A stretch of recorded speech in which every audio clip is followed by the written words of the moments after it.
أعوذ بالله من الشيطان الرجيم. بسم الله الرحمن الرحيم.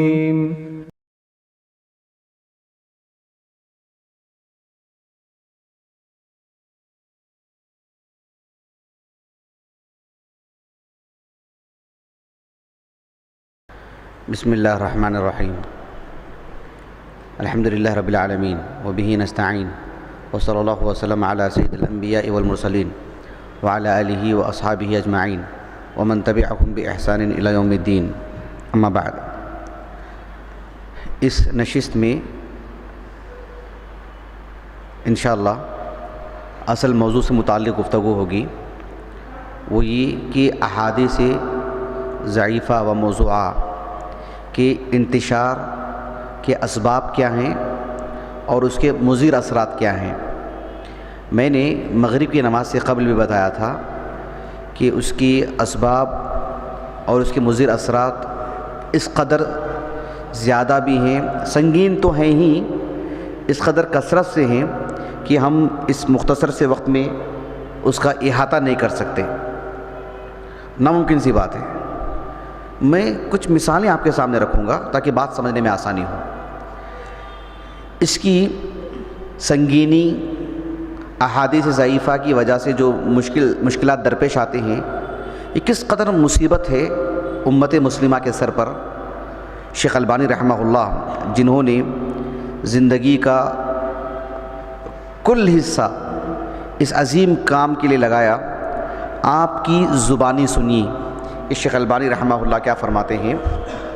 شیخ البانی رحمہ اللہ فرماتے ہیں، یہ سلسلۃ الاحادیث الضعیفہ والموضوعہ کی پہلی جلد ہے. اس کا جو مقدمہ ہے کافی طویل ہے.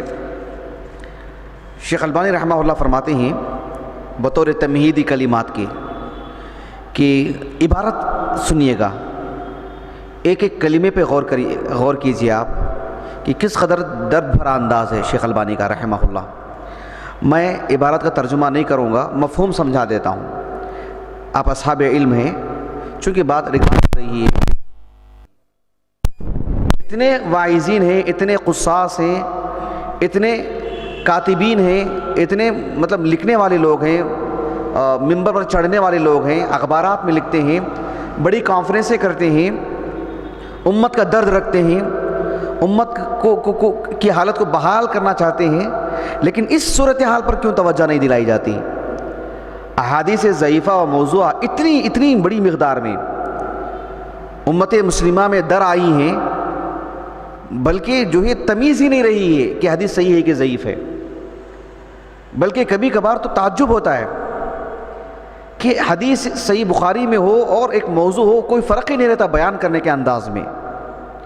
شیخ البانی نے کہا رحمہ اللہ، یہ ایک عظیم مصیبت ہے امت مسلمہ پر، اور میں کسی کو استثناء بھی نہیں کر سکتا کہ یہ اور یہ ہوں گے جو بچ رہے ہیں اس سے.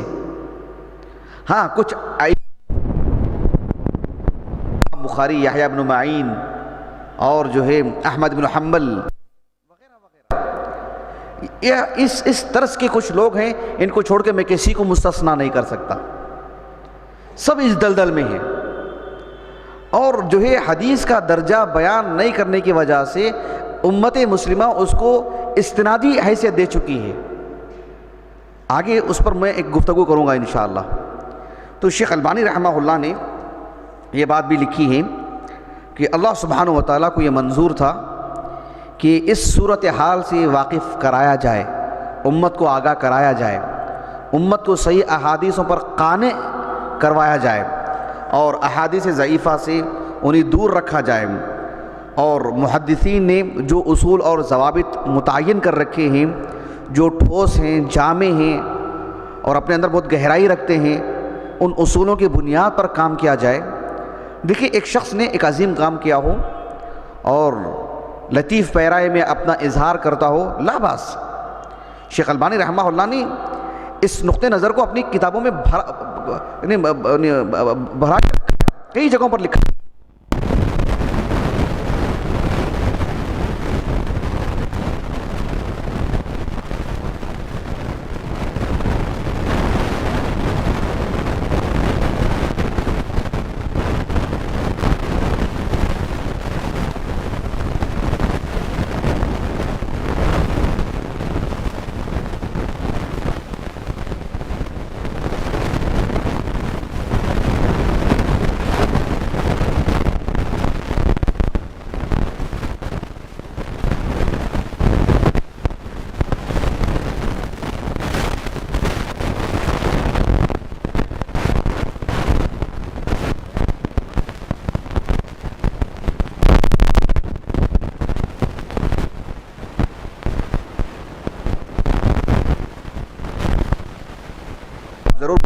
دیکھیے گا اس کا۔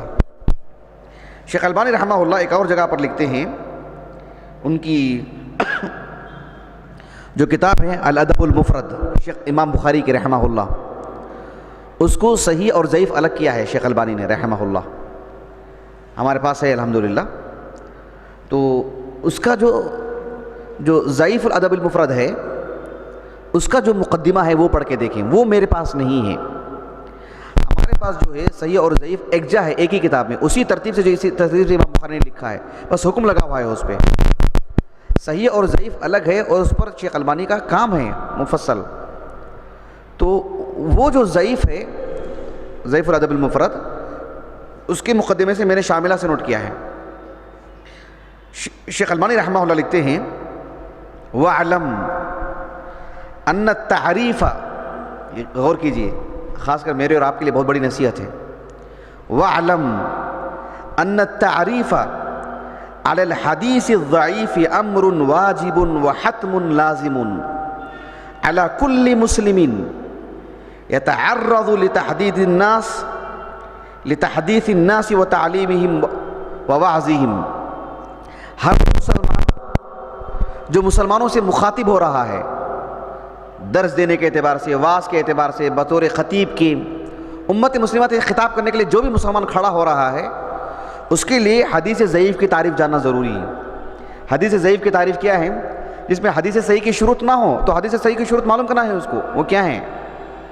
تو شیخ البانی نے کہا رحمہ اللہ وَعْلَمْ أَنَّ التَّعْرِيفَ عَلَى الْحَدِيثِ الضَّعِيفِ أَمْرٌ وَاجِبٌ وَحَتْمٌ لَازِمٌ عَلَى كُلِّ مُسْلِمٍ يَتَعَرَّضُ لِتَحْدِيثِ النَّاسِ وَتَعْلِيمِهِمْ وَوَعْظِهِمْ۔ اب دیکھیں وَقَدْ أَخَلَّ بِهِ جَمَاهِيرُ الْمُؤَلِّفِينَ وَالْوُعَاظِ وَالْخُطَبَاءِ فَإِنَّهُمْ كَثِيرًا مَا يَرْوَوْنَ مِنَ الْأَحَادِيثِ مَا لَا أَصْلَ لَهُ غَيْرُ مُبَالِينَ بِنَهْيِهِ صلی اللہ علیہ وسلم عن التحديث عنه إلا بما صح كقوله صلى الله عليه وسلم إياكم وكثرة الحديث عني فمن قال علي فليقل حقا أو صدقا ومن تقول علي ما لم أقل فليتبوأ مقعده من النار۔ اس حدیث کی تخریج وغیرہ اسی میں دیکھ لیں آپ۔ شیخ البانی رحمہ اللہ نے کہا کہ جو امت مسلمہ سے دین کی باتیں بتانے کے لیے کھڑا ہو رہا ہے، کتنی اہمیت ہے، دیکھیے اس کی کتنی اہمیت ہے، اللہ اکبر۔ جو شخص بھی، بھلے ہی آپ انجمن میں تقریر کر رہے ہیں اس وقت بھی، آپ بطور خطیب کی ممبر پر چڑھ رہے ہیں اس وقت بھی، آپ درس دے رہے ہیں، آپ گھر میں بیٹھ کے کسی کو بات بتا رہے ہیں، چلتے پھرتے کسی نے آپ سے سوال کیا، آپ ایک دین کا مسئلہ بتا رہے ہیں، آپ کو اس کا علم ہونا چاہیے کہ یہ حدیث رسول ہے کہ نہیں ہے، یہ نبی کی طرف اس کی نسبت صحیح ہے کہ نہیں ہے۔ شیخ البانی نے کہا رحمہ اللہ بڑی تعداد میں مؤلفین کتابیں تحریر کرتے ہیں، کتابیں لکھتے ہیں، واعظ و نصیحت کرتے ہیں، تقریریں کرتے ہیں، لیکن اللہ کے رسول علیہ السلام کی یہ جو حدیث مبارکہ ہے کہ جو مجھ پر کہے گا میری طرف نسبت کر کے میں کہاں ہوں اور وہ بات صحیح ہے، میری طرف نسبت صحیح ہے تب کہے، نہیں ہے تو اپنا ٹھکانہ جہنم میں بنا لے، پرواہ ہی نہیں ہے اس کی، اتنے غافل ہے کہ اس کی پرواہ ہی نہیں ہے۔ کس قدر لاپرواہ انسان ہے، کس قدر جری انسان ہے، ممبر رسول پہ کھڑے ہیں اور اتنی جرت ہے کہ رسول اللہ کا نام لے کے بیان کر رہے ہیں، اللہ کے رسول نے ایسے کہا۔ دیکھیں بہت ممکن ہے، ایک آدمی نے تلاش کیا، معلوم کیا، تحقیق کیا اپنی طاقت کے مطابق، پھر اس کو معلوم ہوا کہ بیان کرنے کے بعد وہ حدیث رسول نہیں تھی، لیکن جس نے کہا مجھے نبی کے نام ہے کر کے کہا، نبی کی حدیث ہے کر کے کہا، صحیح حدیث ہے کر کے بتایا، لیکن اب جب اس کی صورتحال سے واقف ہو چکا ہے، وہ جتنی کوشش کر سکتا ہے کر کے اس کا ازالہ کرنا چاہیے۔ اگر ایک ہی جگہ کا خطیب ہے تو اس کو آنے والے جمعہ میں بول دینا چاہیے کہ گزشتہ جمعہ جو میں نے حدیث بیان کی تھی نا وہ جو درست نہیں ہے، وہ نبی کی طرف نسبت درست نہیں ہے۔ آج کا ماحول تو بہت اچھا ماحول ہے ماشاءاللہ، اس لحاظ سے کہ جتنے لوگ اس کے سامعین رہے ہیں وہ ان کی طرف وہ بات عام کر دے سکتا ہے، یہ میرے علم میں بات نہیں تھی جو میں نے نبی کے نام لے کر کے کہا ہے، اللہ المستعان، یہ چیز بڑی اہم ہے، نصر اللہ السلامہ۔ شیخ البانی رحمہ اللہ نے جو لوگ احادیث صحیحہ کو احادیث ضعیفہ سے الگ کر کے نہیں پڑھتے ہیں، یا امت کے وہ علماء جنہوں نے صحیح احادیث کو احادیث ضعیفہ سے الگ کر کے بیان کیا ہے، ان کی تحقیقات سے استفادہ نہیں کرتے ہیں اور لاپرواہی برتتے ہیں، حدیث ضعیف سے استدلال کرتے ہیں، حدیث ضعیف لوگوں کو سناتے ہیں، اور امت مسلمہ پر اس کے جو برے اثرات ہیں اس سے متنبہ نہیں ہوتے ہیں۔ شیخ البانی رحمہ اللہ نے ان لوگوں کے بارے میں لکھا، یہ جو کتاب ہے یہ امام ذہبی کی کتاب ہے رحمہ اللہ، العلو للعلی الغفار۔ امام ذہبی رحمہ اللہ جو ہیں شیخ الاسلام ابن تیمیہ رحمہ اللہ کے بہت عقیدت مند، سیر و اعلام النبلاء میں آپ نے سب کو لکھا، جو سلفی تھے ان کو بھی لکھا، جو غیر سلفی تھے ان کو بھی لکھا، لیکن جو سلفی ہوتے ہیں ان کی مطلب جم کے تعریف کرتے ہیں، صاحب السنہ ان الفاظ میں ذکر کرتے ہیں، جو غیر سلفی ہوتے ہیں ان کا وہ عیب ضرور بتاتے ہیں اور امت کو ان سے تحذیر کرواتے ہیں، انصاف اور دیانتداری کو ملحوظ رکھتے ہوئے۔ سیر اعلام النبلاء ہے، آپ پڑھ سکتے ہو ان کو۔ اتنا منصف مؤرخ امام ذہبی کا ہم پلہ ملنا مشکل ہے امت مسلمہ کو، اتنا منصف ماشاءاللہ، بشر ہیں لیکن تاج الدین السبکی کو جو ہے وہ کبھی ہضم نہیں ہوئے امام ذہبی رحمہ اللہ، ان کے سلفی ہونے کی وجہ سے۔ وہ یہاں تک بھی کہہ دیتے ہیں کہ ابن تیمیہ کی صحبت نے بگاڑا ہے ان کو، ایسے الفاظ استعمال کرتے ہیں طبقات الشافعیہ میں۔ تو حافظ ابو عبداللہ الذہبی رحمہ اللہ، ان کی کتاب ہے، اس کتاب کی سخت حاجت تھی امت مسلمہ کے اندر محقق انداز میں پیش کرنے کی۔ استاد زہیر الشاویش رحمہ اللہ، انہوں نے شیخ البانی رحمہ اللہ کو اس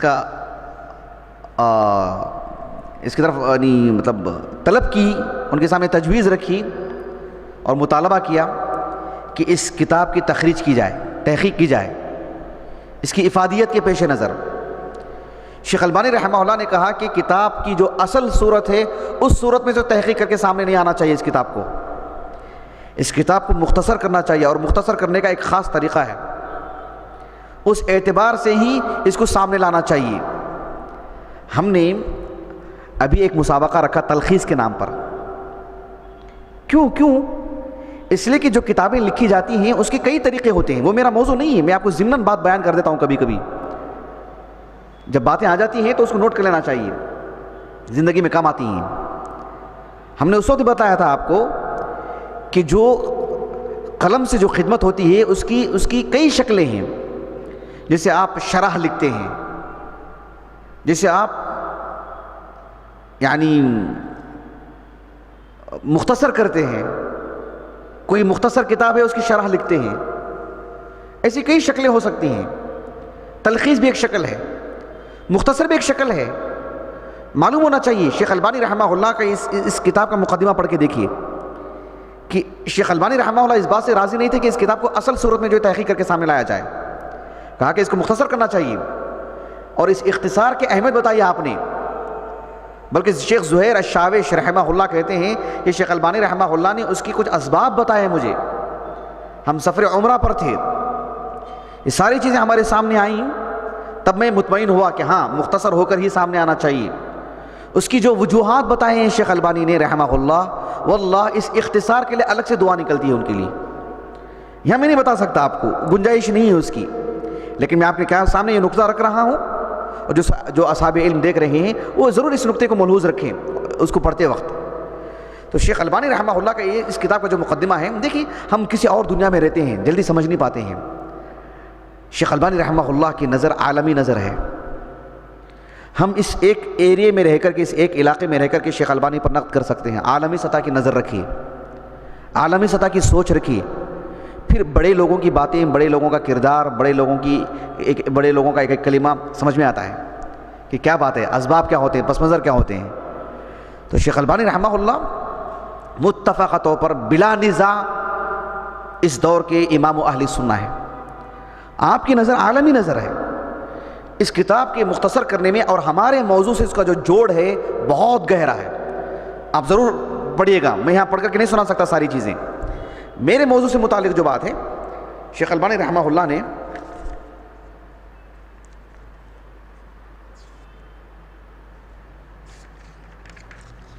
جی دیکھیے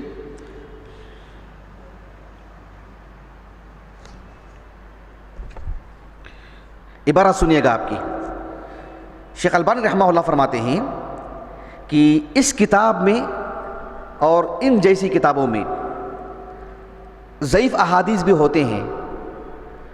اہل علم کبھی تنبیہ نہیں کرتے، سکوت اختیار کر لیتے ہیں، اس کا بھی خمیازہ بھگتنا پڑتا ہے امت مسلمہ کو، صرف سکوت.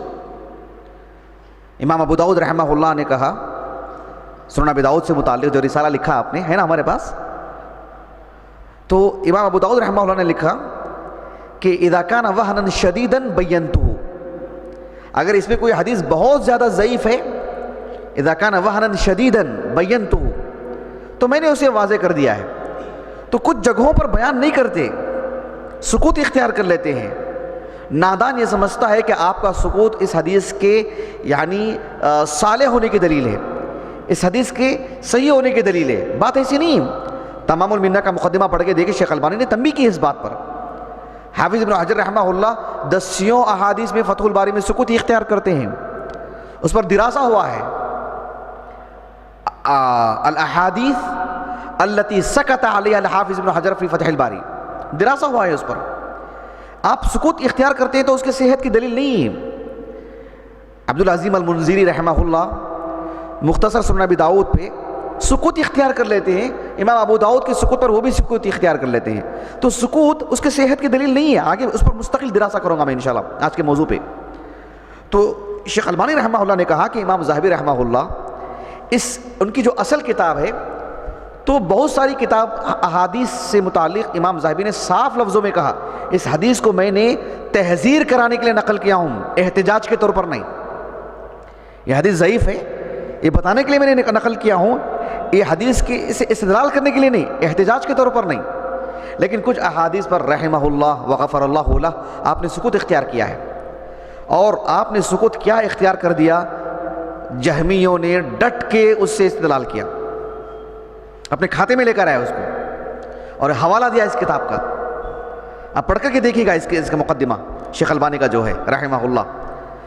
تو اس خطورت کو سامنے رکھتے ہوئے شیخ البانی نے کہا رحمہ اللہ کہ فَإِنَّ كَثِيرًا مِّنَ الْأَحَادِيثِ الضَّعِيفَةِ. مفہوم سمجھ گئے نا میں نے جو باتیں کہی ہیں؟ اب سنیے گا آپ. فَإِنَّ كَثِيرًا مِّنَ الْأَحَادِيثِ الضَّعِيفَةِ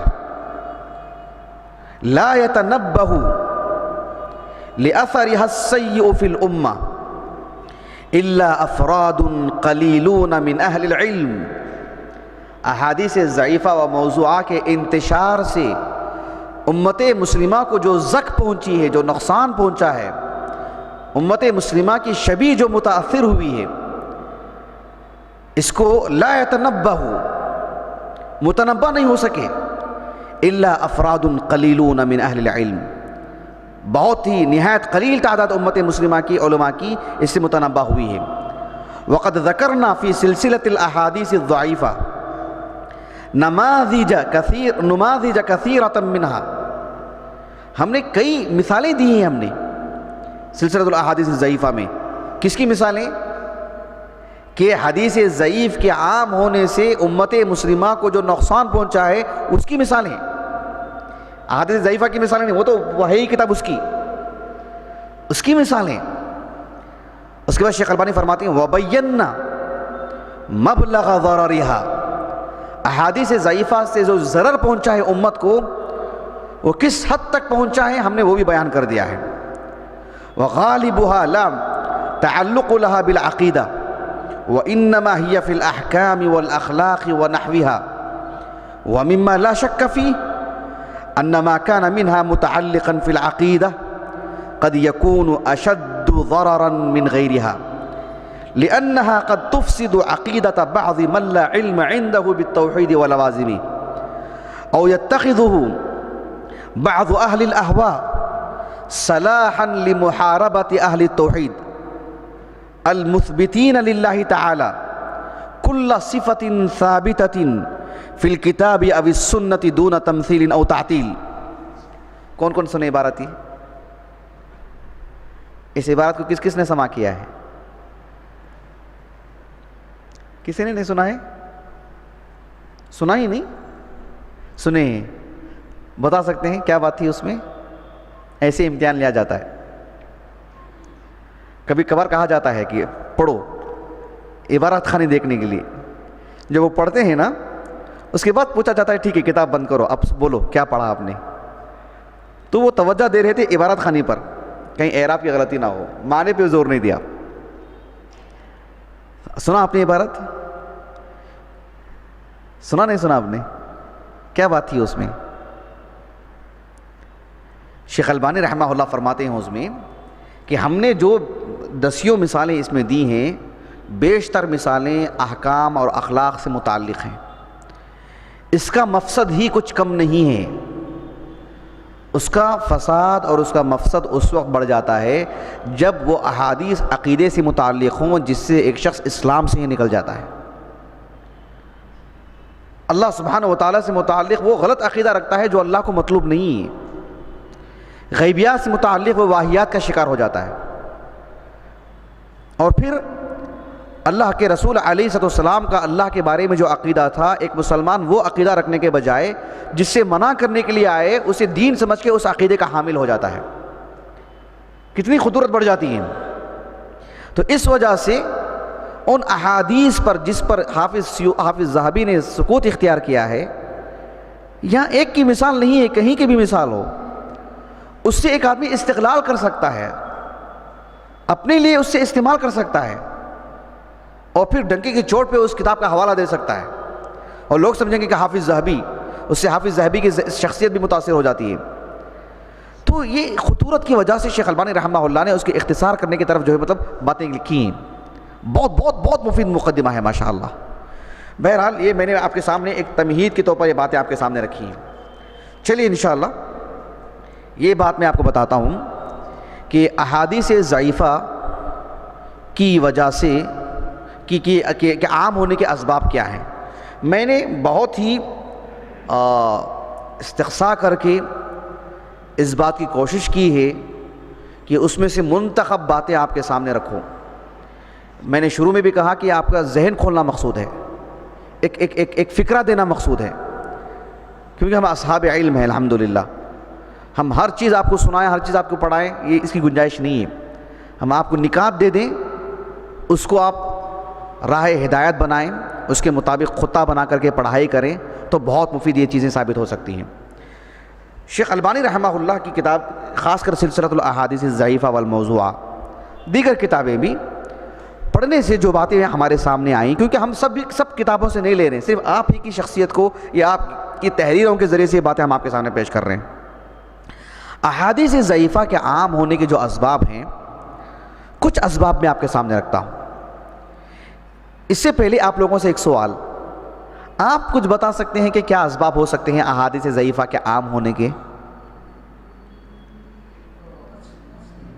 جی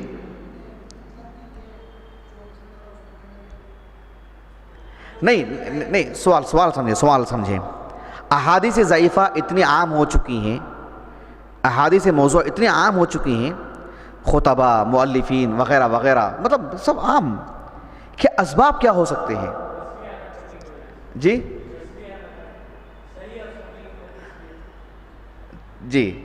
چلیے، اور ہاں بولی.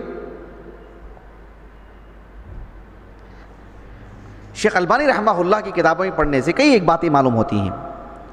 اس میں سے آپ نے اس کو بطور سبب کی نہیں بیان کیا ہے، لیکن اس سے سبب نظر آتا ہے، بالکل واضح انداز میں سمجھ میں آتا ہے کہ صرف لفظ سبب نہیں لکھا ہے شیخ البانی نے، یہ بھی ایک سبب ہے کر کے، لیکن اس عبارت کا خلاصہ یہی ہے کہ شیخ البانی رحمہ اللہ اس کو ایک سبب سمجھتے ہیں. آپ اندازہ لگائیے کہ کتنا گہرا دراسہ ہے شیخ البانی کا رحمہ اللہ. ایک سبب یہ ہے کہ یہ جو فقہ المقارن ہے، آپ فقہ السنہ دیکھیے سید سابق کی رحمہ اللہ، مثلا آپ دیکھیں گے بدایت المجتہد مثلا، ان سب میں کیا ہوتا ہے، یا ان کتابوں میں یا ان جیسی کتابوں میں ایک مسئلہ لیتے ہیں اور مختلف ائمہ کے مواقف بیان کیے جاتے ہیں. امام احمد بن حنبل کا یہ موقف، شوافع کا یہ موقف، احناف کا یہ موقف، اور اس میں امام ابو حنیفہ کا یہ موقف، پھر ان کا یہ موقف، ان کا یہ موقف. ایک مسئلہ لے کر کے کئی علماء کے مواقف بیان کیے جاتے ہیں، سب کے دلائل بھی بیان کیے جاتے ہیں، اور پھر مسئلہ ختم ہو جاتا ہے، دوسرے مسئلے کو آتے ہیں. شیخ البانی رحمہ اللہ کہتے ہیں کہ یہ ایک سبب ہے احادیث ضعیفہ کے عام ہونے کا. کیسے؟ علمی دیانت داری کا تقاضا یہ ہے کہ آپ راجح بیان کریں، دراسہ کریں. ایک مسئلے میں 4 موقف ہے، مثلا ان کی یہ دلیل ہے، ان کی یہ دلیل ہے، ان کی یہ دلیل ہے. وَلَوْ كَانَ مِنْ عِنْدِ غَيْرِ اللَّهِ لَوَجَدُوا فِيهِ اخْتِلَافًا كَثِيرًا. شریعت میں تنوع ہو سکتا ہے. تنوع کا مطلب کیا ہے؟ ایک نوع مختلف نوعیتیں. جیسے سجدے میں پڑھنے کی 1 سے زائد دعائیں ہیں، رکوع میں پڑھنے کی 1 سے زائد دعائیں ہیں، تو اسے تضاد نہیں کہیں گے نا. ایک طرف یہ حدیث آ رہی ہے، ایک طرف یہ حدیث آ رہی ہے، یہ تو تنوع ہے. سب حدیثیں صحیح ہیں اور وہ متنوع دعائیں ہیں، کبھی آپ وہ پڑھیے، کبھی آپ وہ پڑھیے. ایک دم تضاد آئے کہ ایک حدیث آتی ہے اس میں کرنے کی بات آتی ہو، اور دوسری حدیث آتی ہے اس میں نہ کرنے کی بات آتی ہو، دونوں صحیح ہو ہی نہیں سکتا ہے. یا تو اس میں آپ جمع کرنے کی کوشش کریں، جمع نہیں ہوتی تو ترتیب الادلہ آپ کے ذہن میں ہے، ناسخ و منسوخ کا بھی معاملہ آ سکتا ہے، ترجیحات کی بات آتی ہے، لیکن دونوں متضاد ہو ہی نہیں سکتا، دین کا حصہ نہیں ہے وہ. یہ بات واضح ہے نا. لیکن جو ہے ہم ایک مسئلے کو لیتے ہیں اور فقہ المقارن کے نام پر سبھی مواقف پیش کرتے ہیں، اور پھر دوسرے مسئلے کو جاتے ہیں تو پہلے مسئلے میں ایک قاری کو حیران چھوڑ کر کے جاتے ہیں. اب وہ سوال کرتا ہے کہ اس میں راجح کیا ہے، عمل کرنا کس پہ ہے. یعنی میں مسلمان ہوں، ایک سادہ مسلمان ہوں، بھلے ہی میں اپنے نام کے ساتھ حنفی لکھتا ہوں اور کچھ اور لکھتا ہوں، لیکن مجھے اقرب الی سنت چاہیے. چونکہ ہم دراسہ نہیں کرتے مفصل، ہم یہ نہیں کہتے یا کہنے کی جرات نہیں کرتے یا کہنے کے لیے اتنا علم نہیں ہے کہ یہ ان کا یہ موقف ہے، ان کے موقف کے لیے جو جس دلیل سے استدلال کرتے ہیں وہ دلیل درست نہیں ہے، وہ دلیل صحیح نہیں ہے، یا دلیل صحیح ہے استدلال صحیح نہیں ہے، اور یہ دلیل صحیح ہے اور یہ حق ہے. آپ ایک لفظ لکھ دیں، اجتہادی خطا بھی ہو تو 1 اجر ملے گا انشاءاللہ، لیکن ایک حیران چھوڑ کر کے آپ جائیں، حدیث کا دراسہ نہ کریں، آپ یہ نہ کہیں کہ یہ حدیث ضعیف ہے اور ان کا یہ موقف درست نہیں ہے، جس کی وجہ سے پھر وہ عام ہوتی ہیں احادیث. پھر ایک شخص جو ہے مطلب ایک مسلک سے جڑا ہے تو اسی پر عمل کرتا ہے، وہ اس کے سامنے کبھی وہ چیز واضح نہیں ہوتی ہے. وہ یہ نقطہ واضح ہو آپ کو. شیخ البانی رحمہ اللہ کی میں آپ کو عبارت پڑھ کر کے سناتا ہوں، آپ اس عبارت کو پڑھ کر کے دیکھیں.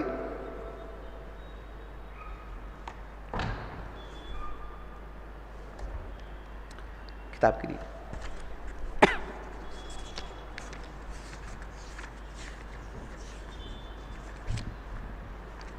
دیکھیے، شیخ البانی رحمہ اللہ بہت مفصل کلام کی ہیں. میں عبارت پڑھ کے سناتا ہوں، عبارت پہ غور کیجیے، پھر دو سطروں میں انشاءاللہ میں اس کا مفہوم سنا دیتا ہوں. شیخ البانی رحمہ اللہ فرماتے ہیں، یہ المجلد الثالث ہے، مقدمہ ہے، پہلا صفحہ ہے. کہتے ہیں وَإِنِّي أَحْمَدُ اللَّهَ تَبَارَكَ وَتَعَالَى حمدن کثیرن طیبن علی نعمت الاسلام اولا وعلی ان ہدانی الی السنت ثانیا. سمجھ رہے ہیں؟ الی السنت کا کیا مطلب ہے؟ یعنی سب مسلمان ہی کہتے ہیں اپنے آپ کو، لیکن مجھے اللہ نے سلفی بھی بنایا، یہ مقصود. ورنہ سلفیت ہی اسلام ہے، لیکن سب اپنے آپ کو مسلمان بولتے ہیں نا، اس لیے کہا کہ اللہ نے مجھے مسلمان بنایا اور مجھے اللہ نے سلفی بنایا، یہ کہنا چاہ رہے ہیں. وعلی ان ہدانی الی السنت ثانیا ووفقنی بفضلہ الی نصرتها وخدمتها ثالثا. پھر اللہ تعالیٰ نے اس عظیم خدمت کے لیے مجھے چنا. وذلك بالدعوة الیہا والتفقہ فیہا بعد تمییز صحیحها من ضعیفها فإن هذا التمييز هو المنهج الذي ينبغي أن يقام عليه الفقه الإسلامي. اس تمییز کے ساتھ ہی حدیث صحیح حدیث ضعیف کے تمییز کے ساتھ ہی اسلامی فقہ قائم ہو سکتی ہے. یعنی آپ کہتے ہیں نا کہ یہ فقہی طور پر کوئی آپ سے دینی مسئلہ پوچھتا ہے، آپ یہی کہیں گے کہ یہ مسئلہ ہے، اس کی یہ دلیل ہے، یہی صحیح ہے دلیل، اور اس بنیاد پر ہی یہ مسئلہ ہے. اس مسئلے سے متعلق جو دوسری دلیل آتی ہے وہ ضعیف ہے، وہ دین کا حصہ نہیں بن سکتی، تو راجح مسئلہ یہی ہے۔ تو اس تمییز کے ساتھ ہی اسلامی فقہ آپ پڑھ سکتے ہیں، پڑھا سکتے ہیں، یہ کہنا چاہ رہے ہیں شیخ البانی رحمہ اللہ۔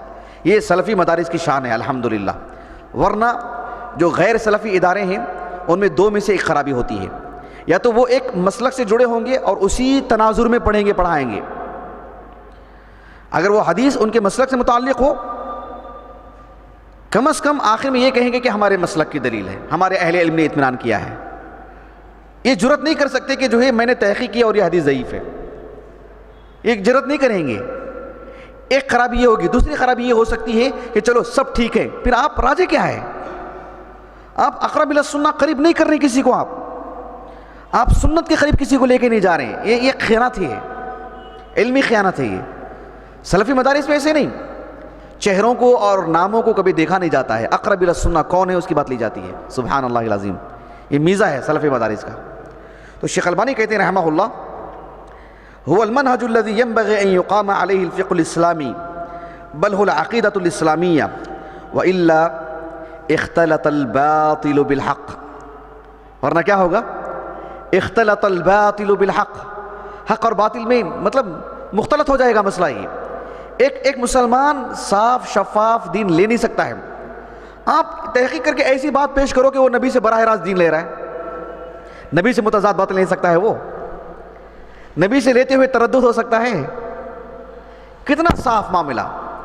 آپ اس درجے کی تحقیق کیجئے، آپ صلاحیتیں لگائیے آپ اور بولیے کہ یہی مسئلہ ہے جو رسول اللہ صلی اللہ علیہ وسلم نے سکھایا ہے، یہی بات ہے جو اللہ کے رسول نے کہی ہے صلی اللہ علیہ وسلم، یہ رسول اللہ کے دین کا حصہ نہیں ہے، دو ٹوک آپ کہیں آپ، جس کی وجہ سے آپ جو اچھی رہنمائی کر سکتے ہیں، اچھی قیادت کر سکتے ہیں۔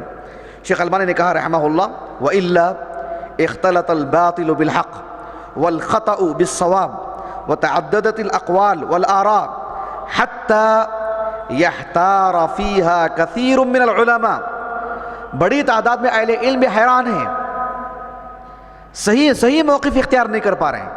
یہ ہے کہ نہیں بتائیے، یہ ہے کہ نہیں بتائیے، اللہ اکبر جی۔ وَلَا يَجِدُونَ إِلَى مَعْرِفَةِ الرَّاجِحِ مِنْهَا سَبِيلًا، ایک راجح کیا ہے اس کی معرفت نہیں ہو پا رہی ہے۔ فَيَذَرُونَهَا مُعَلَّقَةً، پھر وہ معلق چھوڑ دیتے ہیں، نہیں معلوم کہ بھئی صحیح موقف کیا ہے، اللہ المستعان۔ شیخ البانی رحمہ اللہ نے اور بھی مفصل لکھا ہے، آپ ضرور پڑھیے گا، جزاہ اللہ خیرہ رحمہ اللہ، اسکنہ اللہ الفردوس۔ شیخ البانی رحمہ اللہ نے اختتام کیا اپنی بات کا یہ کہتے ہوئے کہ اللہ سبحانہ و تعالیٰ نے تو یہ بات کہی ہے، قُلْ هَذِهِ سَبِيلِي أَدْعُو إِلَى اللَّهِ عَلَى بَصِيرَةٍ أَنَا وَمَنِ اتَّبَعَنِي، جبکہ ہم ایسا منہج اختیار کیے ہوئے ہیں کہ خود بھی پریشان ہیں اور امت مسلمہ کو بھی حیرانی میں چھوڑ رکھے ہیں۔ کتنی غلط بات ہے۔ علم ہونا چاہیے، وسیع علم ہونا چاہیے، علمی جرت ہونی چاہیے، اور اسے ڈھنگ سے اخلاق سے پیش کرنے کا ہنر بھی ہونا چاہیے۔ تو پھر ایسی صورت میں ہم مکلف ہیں صحیح بات لینے کے، صحیح بات پیش کرنے کے۔ کوئی قبول کرتا ہے بہت اچھی بات ہے، نہیں قبول کرتا ہے ہم بری ہو جاتے ہیں باذن اللہ تعالی۔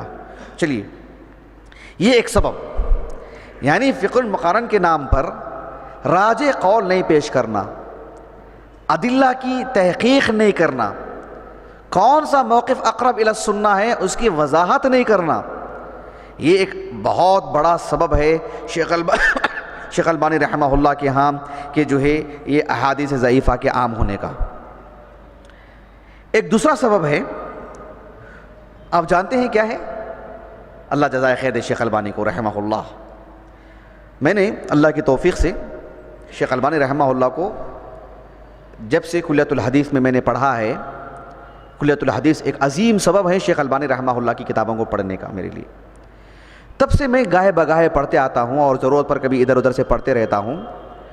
لیکن اس نقطہ نظر سے جب سے یہ فکرہ آیا کہ اس پر پروگرام کرنا ہے، مجھے بہت پہلے سے یہ باتیں تھی میرے اندر، جب فکرہ مضبوط ہوا کہ اس پہ پروگرام کرنا ہے، تقریباً 1 سال ہونے جا رہا ہے، تو اس وقت ضرورتاً کبھی پڑھتا تھا یہاں سے وہاں سے، جو ہے مطلب کہیں دماغ جو ہے دل و دماغ میں مواد اکٹھا کرتا رہوں۔ یقین مانیے جذبات عجیب سے ہوتے جا رہے تھے میرے۔ شیخ البانی رحمہ اللہ یعنی امام اہل سنہ ہے حقاً، یعنی اس میں مطلب دوسری رائے آ ہی نہیں سکتی ہے۔ اللہ سبحانہ و تعالیٰ نے آپ کو عالمی سطح کا یعنی امام بنایا ہے، آپ کو اس دور کا بلا نزاع۔ یعنی شیخ البانی رحمہ اللہ کے سلسلے میں کوئی بیر رکھتا ہے، شیخ البانی رحمہ اللہ کے احترام میں، آپ کے سلسلے میں کسی طرح کی اونچ نیچ رکھتا ہے، یقیناً اس کی سلفیت پر انگلی اٹھانا چاہیے، یقیناً اٹھانا چاہیے۔ ہو ہی نہیں سکتا کہ ایک شخص صاف شفاف سلفی ہو اور شیخ البانی سے بیر رکھتا، ہو ہی نہیں سکتا ہے۔ اہل بدعت کی پہچان ہے شیخ البانی کے بارے میں گفتگو کرنا، آپ پر کلام کرنا، آپ کے سلسلے میں واہیات بکنا، یہ سمجھ لیجئے کہ وہ اہل بدعت میں سے، وہ کتنا ہی اپنے آپ کو سلفی کہے، وہ کس کی قدر بھی رفع الیدین کر لے، آپ سمجھ لیں کہ وہ اہل بدعت میں سے ہیں۔ یہ امام اہل السنہ اس دور کے ہیں بلا نزاع، متفقہ طور پر۔ شیخ البانی رحمہ اللہ کی عبارتوں سے ایک دوسرا سبب یہ معلوم ہوتا ہے، ایک عالم دین، ایک محدث، غور کیجئے، سبب پہ غور کیجئے، ایک محدث تحقیق کر کے حدیث پر جو حکم لگاتے ہیں کہ یہ حدیث صحیح ہے یا ضعیف ہے، تو اس حدیث پر حکم لگانے کے سلسلے میں اس محدث کا متساہل ہونا، یہ بھی ایک سبب ہے۔ بات واضح ہوگی آپ کو؟ یعنی وہ حدیث ضعیف ہوگی لیکن آپ نے تساہل سے کام لیا اور گہرائی میں نہیں گئے، وسعت علم کی کمی یا علمی اصولوں کی جانکاری کی کمی، جس کی وجہ سے اس ایک حدیث پر جو حکم لگانا چاہیے تھا وہ حکم نہیں لگا پائے آپ، جس کی وجہ سے وہ حدیث عام ہو گئی۔ مثلا ایک حدیث موضوع ہے، آپ نے بس کہا کہ یہ حدیث ضعیف ہے، اسنادہ ضعیف، اور کسی نے اس کے لیے ایک سبیل بنا لی کہ جو ہے فضائل کے باب میں حدیث ضعیف کام کر سکتے ہیں اور اسے لے کے استعمال کرنے لگے، وہ بھی خطرناک ہی ہے، وہ بھی غلط ہے۔ لیکن آپ ایک حدیث کو اس کا جو درجہ دینا چاہیے، جس ڈھنگ کا دراسہ کرنا چاہیے، جو گہری گفتگو ہونی چاہیے تھی، جو وسعت علم ہونا چاہیے تھا ایک حدیث کا دراسہ کرنے کا، وہ نہیں ہونا بھی حدیث ضعیف کا عام ہونے کا سبب ہے۔ یہ نقطہ واضح ہوا آپ کو؟ اچھی طرح نقطہ واضح ہوا؟ یہ کئی جگہوں پر ہیں، میں آپ کو صرف اصول دے رہا ہوں آپ کو، اس کے لیے ایک مثال سمجھا دیتا ہوں میں آپ کو۔ دیکھو شیخ البانی رحمہ اللہ نے، تو پانی دیجئے شعیب،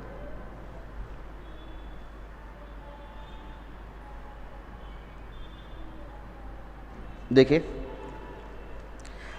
المجلد الرابع، ایک بات میں آپ کو بتاتا ہوں، آپ لوگ حیران ہو جائیں گے۔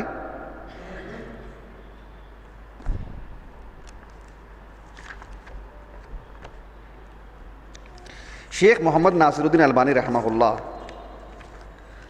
زندگی لگا دی اس کام کے لیے، احادیث کی تخریج وغیرہ میں، اور آغاز سے لے کر انتہا تک ایک شخصیت کی اگر آپ پڑھیں گے تو آپ کو احساس ہوتا جائے گا کہ جو ہے مطلب مرحلہ بمرحلہ انسان کتنا مضبوط ہوتے جاتا ہے، کتنی قوت آتی ہے کہ نہیں، بتائیے۔ ایک طالب علم اول میں ہے، فضیلت صالح آخر میں کیا مستویٰ رہے گا اس کا، سمجھے آپ اس بات کو؟ بسم اللہ،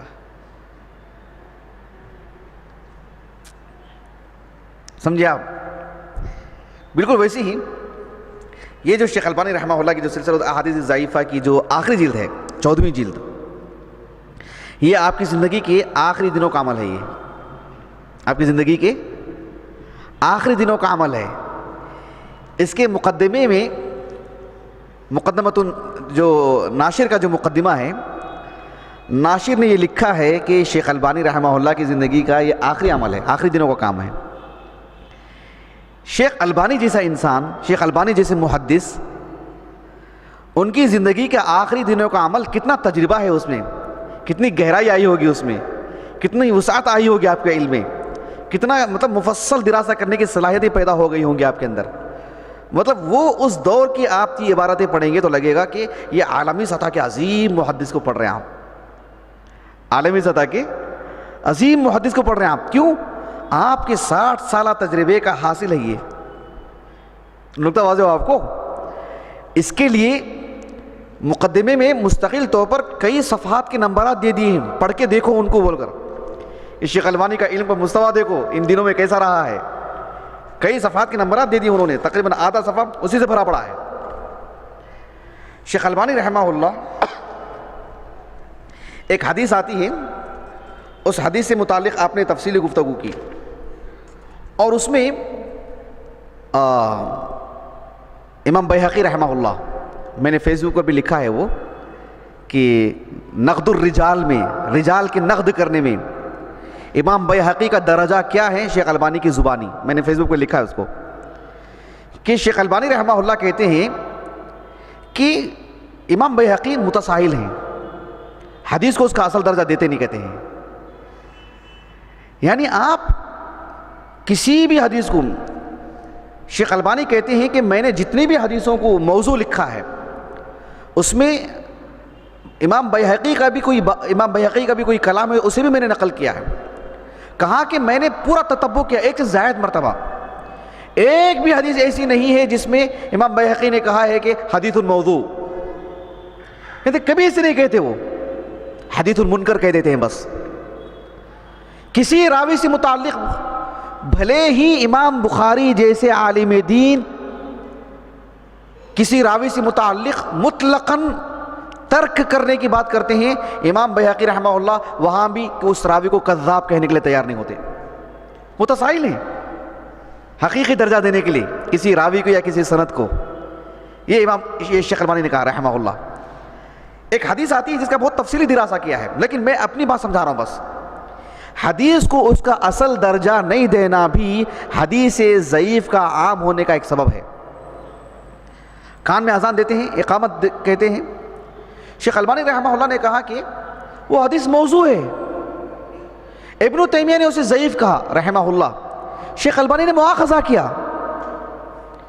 کہ اسے موضوع کہنا چاہیے، ضعیف کہنا آپ نے حق نہیں دیا اس کو موضوع کہنا چاہیے، اور کہا کہ اس وجہ سے کئی اہل علم متاثر ہو جاتے ہیں بلکہ دھوکہ کھا جاتے ہیں، اس کے لیے انہوں نے عبد الرحمن مبارک پوری کا نام لیا رحمہ اللہ کہ آپ نے بھی اس سے استدلال کیا اور اس کو جو ہے بس ضعیف کہا، اس کو کیوں؟ ان پر اعتبار کرتے ہوئے، ان کے ضعیف کہنے کا اعتبار کرتے ہوئے، موضوع کہنا چاہیے تھا اس کو، لیکن اتنی تحقیق نہیں کی، جس کی وجہ سے جو ہے کسی عالم کے کہنے پر اس حکم میں ان کی تقلید کر لی اور تساہل سے کام لیا۔ تو کسی روایت کو، کسی راوی پر حکم لگانے سے متعلق تساہل بھی حدیث ضعیف کے عام ہونے کا ایک سبب، یہ کئی جگہوں پر لکھی شیخ البانی، میں بس آپ کو فکرہ سمجھا رہا ہوں۔ شیخ البانی کی عبارت سنیے، یہ سلسلۃ الاحادیث الضعیفہ والموضوعہ جلد نمبر 14، اس کے 3 حصے ہیں، دوسرا حصہ ہے صفحہ نمبر ہے 768۔ شیخ البانی کہتے ہیں رحمہ اللہ، لفظ لفظ پہ غور کیجیے، وَإِنَّ مِنَ الْآثَارِ السَّيِّئَةِ، دیکھ رہے ہیں آپ، حدیث کی پوری تخریج کرنے کے بعد لکھ رہے ہیں وَإِنَّ مِنَ الْآثَارِ السَّيِّئَةِ لِلتَّسَاهُلِ الْمَذْكُورِ وَعَدْمِ إِعْطَاءِ الْحَدِيثِ وَعَدْمِ إِعْطَاءِ الْحَدِيثِ أَوْ رَاوِيهِ حَقَّهُ مِنَ النَّقْدِ الصَّحِيحِ، کسی سند پر، کسی راوی پر جو صحیح نقد نہیں کرتے، اس کا جو حق ہے وہ حق نہیں دیتے، اس کا کیا درجہ ہے وہ درجہ بتایا جائے۔ اب وہ درجہ نہیں بتائیں گے، اب جانتے ہیں آپ اس کا کتنا فرق پڑتا ہے یہاں پر، اچھا یہ نہیں کتاب، کیونکہ ہماری ضرورت کی کتاب نہیں تھی، وہ اچانک یاد آ گئی۔ شیخ البانی رحمہ اللہ نے ارواء الغلیل میں راوی پر جو حکم لگاتے ہیں، ابن حجر رحمہ اللہ تقریب التہذیب میں، تہذیب و تہذیب کی بات نہیں کر رہا ہوں، تقریب التہذیب میں راوی پر جو حکم لگاتے ہیں، شیخ البانی رحمہ اللہ کبھی کبھار راوی پر جو حکم لگاتے ہیں دونوں کا موازنہ کیا گیا ہے۔ شیخ البانی رحمہ اللہ کہتے ہیں کہ میں نے ایک حدیث کو ضعیف کہہ دیا تھا اور اسے ضعیفہ میں رکھا تھا میں اس کو، اب مزید تحقیق کے بعد میں اس روایت کو ضعیفہ سے نکال کے اب میں صحیحہ میں داخل کر رہا ہوں، کیوں؟ میں ابن حجر کے قول سے دھوکے میں آ گیا تھا۔ ابن حجر مثلا ابو طلحہ الاسدی ہیں، کہا کہ ابن حجر نے ان کو صرف مقبول لکھ دیا تھا۔ مقبول کا کیا مطلب ہوتا ہے ابن حجر کے پاس؟ لین الحدیث۔ مقبول کا کیا مطلب ہوتا ہے؟ یعنی لین الحدیث ہے وہ، الا اذا توبع، کوئی ثقہ راوی اس کی متابعت کرتے ہیں اس راوی کی تو وہ مقبول ہیں، نہیں متابعت کرتا ہے کوئی ثقہ راوی تو پھر وہ لین الحدیث ہیں، لیکن حکم کیا لگا جاتا ہے؟ مقبول۔ تو بس میں اس سے متاثر ہو کر کے اس کو سامنے رکھ کر کے میں دھوکہ کھا گیا میں، اور اس حدیث کو میں نے ضعیف کہا میں نے۔ جب میں نے امام ذہبی کو پڑھا تو امام ذہبی رحمہ اللہ نے اس راوی کو صدوق کہا ہے، اور پھر ابن حبان نے اسے الثقات میں داخل کیا ہے. تو ابن حجر رحمہ اللہ نے مطلب وہاں پر بشر ہے، اتنا عظیم کارنامہ انجام دیا ہے. آپ جزوی طور پر کہیں چوک ہوتی ہے، لیکن اس راوی سے متعلق آپ نے مقبول کہا، جس کی وجہ سے اس حدیث کو ضعیفہ میں لانا پڑا. گویا کہ ایک ہمارے ذہن میں بات آئے گی کہ یہ دین کا حصہ نہیں ہے. یعنی ایک صحیح درجہ ایک اسناد کو ایک راوی پر آپ نہیں دیں گے صحت ضعف کسی بھی اعتبار سے، تو پھر اس سے متعلق بھی حدیث ضعیف عام ہو سکتی ہے. نقطہ واضح آپ کو اچھی طرح سے؟ جی اللہ جزائے خیر دے. شیخ البانی کہتے ہیں انہو قد لا يتيسر لبعض الباحثین الوقوف على اسناد الحدیث الذي تساهل بعض المتقدمین فی نقده فضعفهم.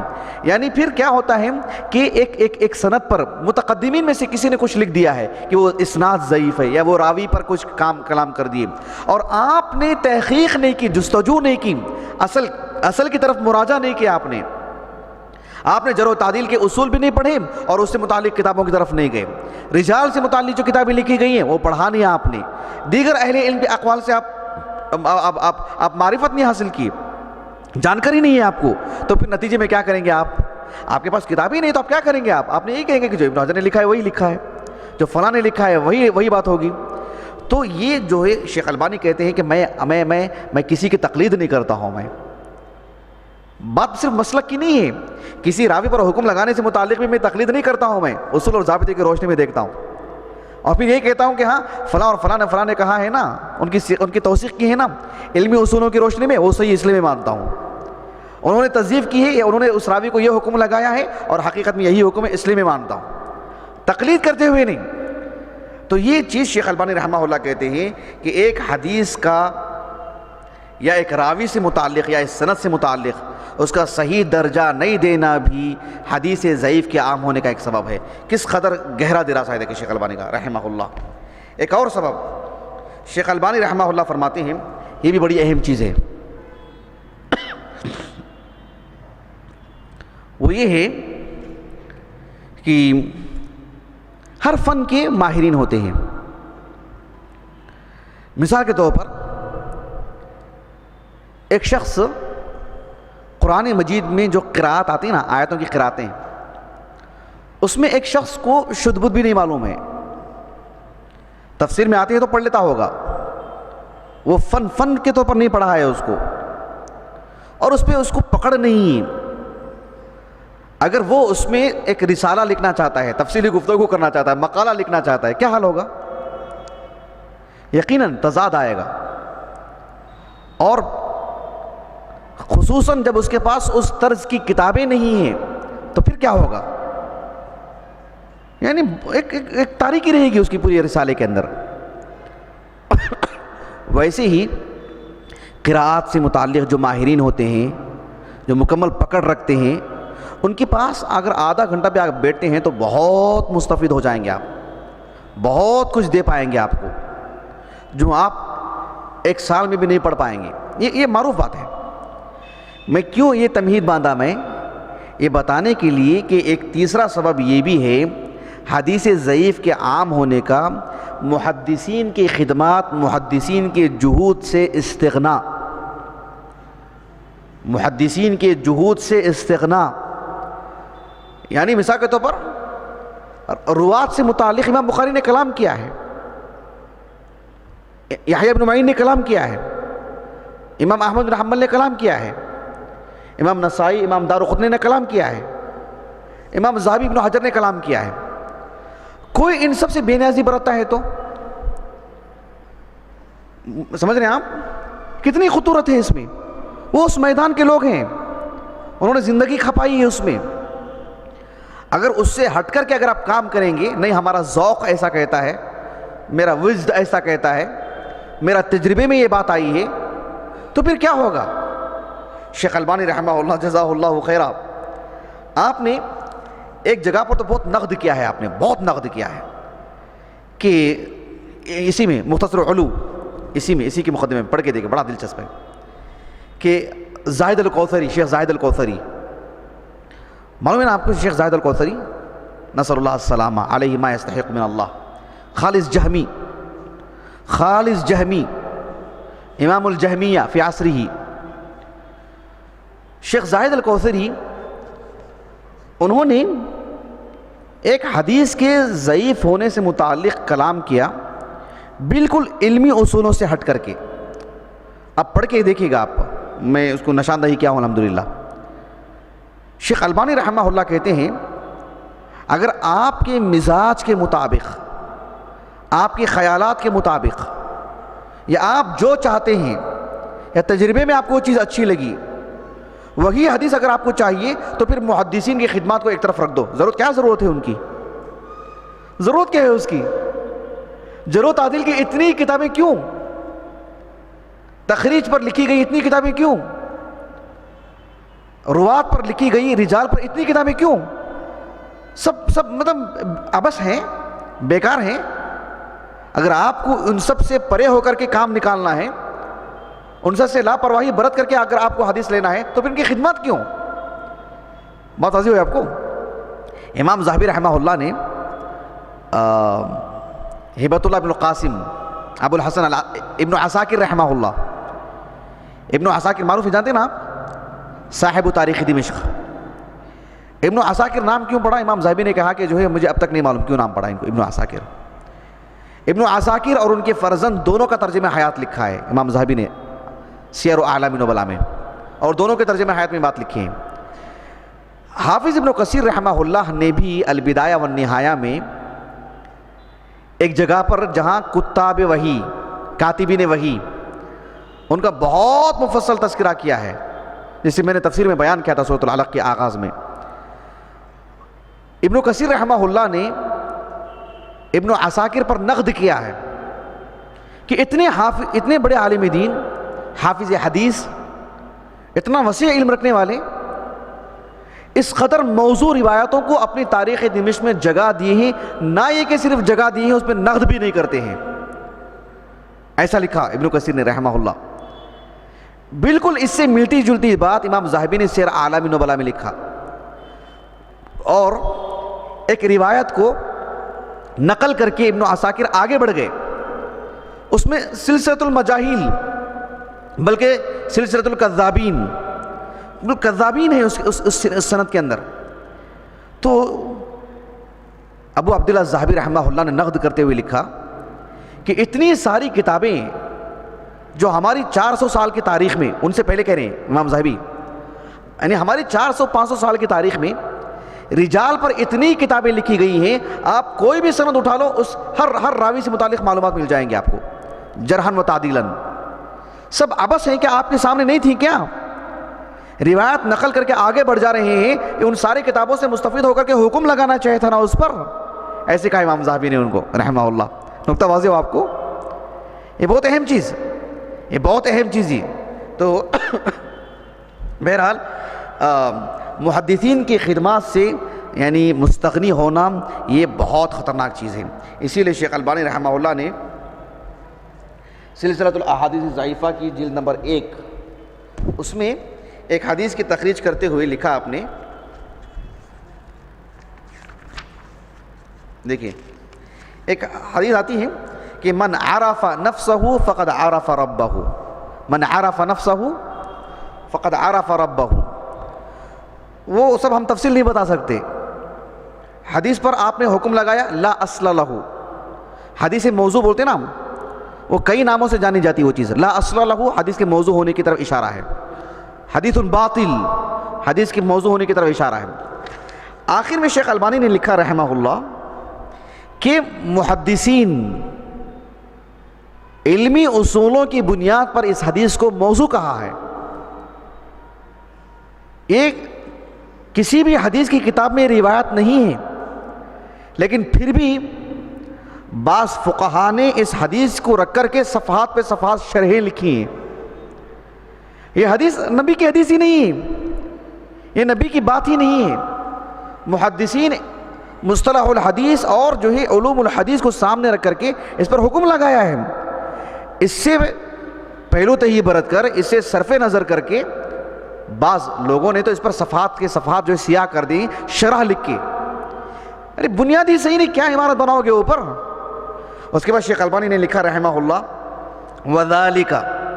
وَذَلِكَ مِمَّا يَدُلُّ عَلَىٰ أَنَّ هَؤُلَاءِ الْفُقَهَاءِ لَمْ يُحَاوِلُوا مَعَ الْأَسَفِ الشَّدِيدِ الْإِسْتِفَادَةَ مِنْ جُهُودِ الْمُحَدِّثِينَ فِي خِدْمَةِ السُّنَّةِ وَتَنْقِيَتِهَا مِمَّا أُدْخِلَ فِيهَا وَلِذَلِكَ كَثُرَتِ الْأَحَادِيثُ الضَّعِيفَةُ وَالْمَوْضُوعَةُ فِي كُتُبِهِمْ وَاللَّهُ الْمُسْتَعَانُ. یعنی ان لوگوں نے محدثین کی خدمات سے فائدہ ہی نہیں اٹھایا, اسی وجہ سے ان کی کتابوں میں ضعیف اور موضوع روایتوں کی بھرمار ہے. محدثین کی خدمات سے فائدہ اٹھائے ہوتے اپنی کتابوں میں ضعیف اور موضوع روایتوں کی جگہ نہیں دیتے. مثلا ہمارے پڑوسی ملک حافظ عمران ایوب لاہوری کو دیکھو آپ, حفظہ اللہ, فقہ الحدیث ان کی کتاب کو دیکھو آپ نے کسی بھی مسئلے میں ایک مسلمان کو حیران نہیں چھوڑا. آپ ایک سطر میں اس کے راجح مسئلہ کیا ہے بتاتے ہیں, اور حدیث صحیح کی بنیاد پر حکم لگا کر کے بتاتے ہیں. یہ حدیث ضعیف ہے, اس میں یہ علت ہے, یہ حدیث صحیح ہے, اس بنیاد پر یہ مسئلہ ہے. اور پھر سامنے کتنی بھی بڑی ٹیم ہے, کتنے بھی بڑے لوگ ہیں, کتنے بھی بڑے نام ہیں, لاپرواہ. یہ حدیث دلیل کی, یہ صحیح دلیل ہے, استدلال صحیح ہے, اور اس بنیاد پر یہ مسئلہ راجح ہے. قصہ ختم. ایک موقف دے دیتے ہیں آپ کو. کتنی بڑی بات ہے ماشاءاللہ. یہی مسلک ہے ہمارا, یہی محدثین کا مسلک ہے. آپ محدثین سے استفادہ نہیں کریں گے تو آپ امت کو حیران چھوڑ دیں گے آپ. اسی وجہ سے وَلِذَلِكَ كَثُرَتِ الْأَحَادِيثُ الضَّعِيفَةُ وَالْمَوْضُوعَةُ فِي كُتُبِهِمْ وَاللَّهُ الْمُسْتَعَانُ. نقطہ واضح ہو آپ کو؟ بھلے ہی بات ایک ہے لیکن یہ بات پھیلا کے لکھا ہے شیخ البانی نے رحمہ اللہ.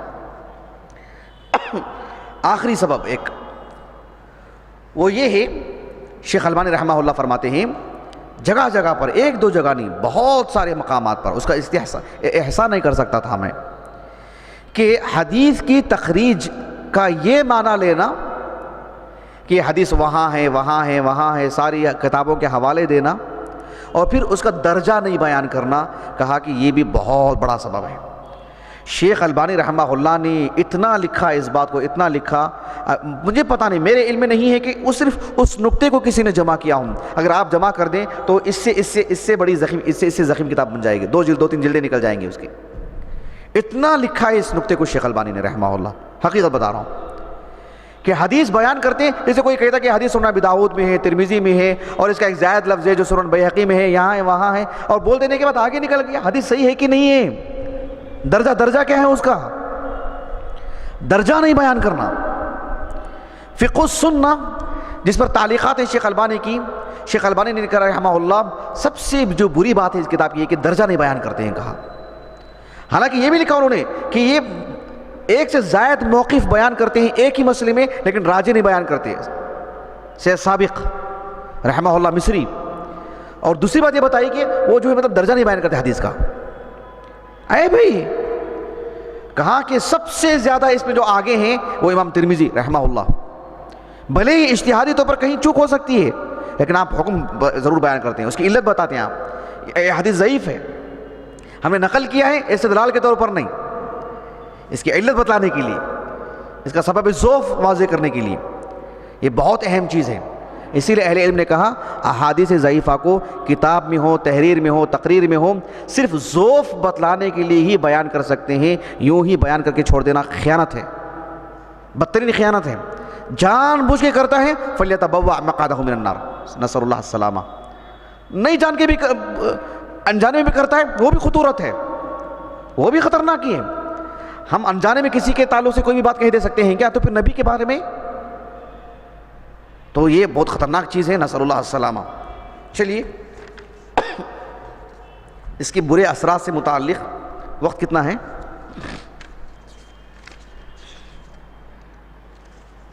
چلیے کچھ باتیں بتا دیتا ہوں انشاءاللہ.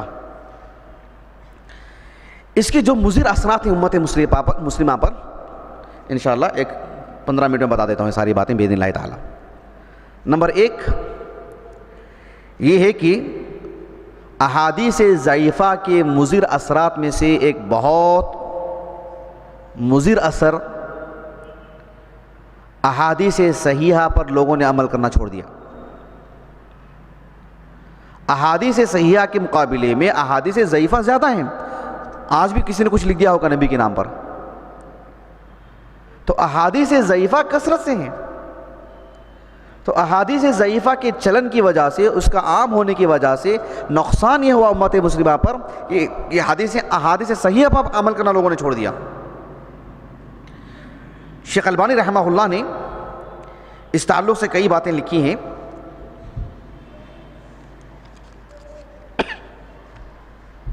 مثال کے طور پر، مثال دوں کیا، وقت بہت نکل جائے گا، عبارت پڑھے بغیر مفہوم سمجھا دوں پھر لیکن مزہ نہیں آئے گا. شیخ البانی کی عبارت میں جو دم ہے ماشاءاللہ، جو وزن ہے، کیا بولتے ہیں آپ لوگوں کی کیا رائے ہے؟ ہاں ٹائم ہے ماشاءاللہ. دیکھیے یہ سلسلۃ الاحادیث ضعیفہ کی پہلی جلد ہے، اس کا صفحہ نمبر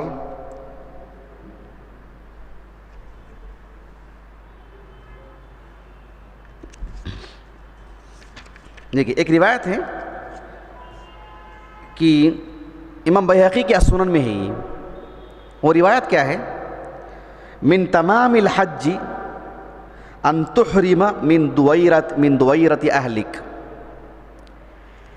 جو شخص حج کے لیے جاتا ہے، حج کو مکمل کرنے والے جو امور ہیں اس میں سے ایک بات یہ بھی ہے کہ آپ اپنے گھر سے احرام باندھ کے نکلیں. احرام کہاں باندھنا چاہیے؟ اس میں کوئی یعنی کیا بولتے ہیں اس کو، پیچیدگی ہے کیا؟ عام مسلمان بھی جانتا ہے احرام کہاں سے باندھنا چاہیے، میقات سے باندھنا چاہیے. میں نے آپ لوگوں کو چند دن پہلے بتایا تھا، غالباً آپ کو بتایا تھا میں، کہ شیخ ابن عثیمین نے کہا رحمہ اللہ کہ احرام میقات پر باندھنا چاہیے، میقات سے پہلے بھی نہیں باندھنا چاہیے. مثال کے طور پر ابن عثیمین رحمہ اللہ نے فتویٰ دیا، کس کا نام لے کر؟ ابن تیمیہ کا نام لے کر. کس کا نام لے کر؟ ابن تیمیہ کا نام لے کر کے فتویٰ دیا ابن عثیمین نے رحمہ اللہ کہ جو شخص ہوائی جہاز کا سفر کر رہا ہے، ابن تیمیہ نے کہا، غور کیجئے آپ، پتہ نہیں کتنے لوگ غور کر رہے ہیں. ابن عثیمین نے کہا رحمہ اللہ کہ شیخ الاسلام ابن تیمیہ نے کہا کہ جو شخص ہوائی جہاز کا سفر کر رہا ہے اس کو چاہیے کہ میقات پر ہی احرام باندھے، اترنے کے بعد نہیں. وہ جدہ میں اترے، کہیں بھی اترے، اترنے کے بعد احرام نہیں باندھنا چاہیے، میقات پر ہی باندھنا چاہیے. جہاں سے اس کی اڑان ہو رہی ہے میقات پر سے، وہی احرام باندھنا چاہیے، اترنے کے بعد نہیں.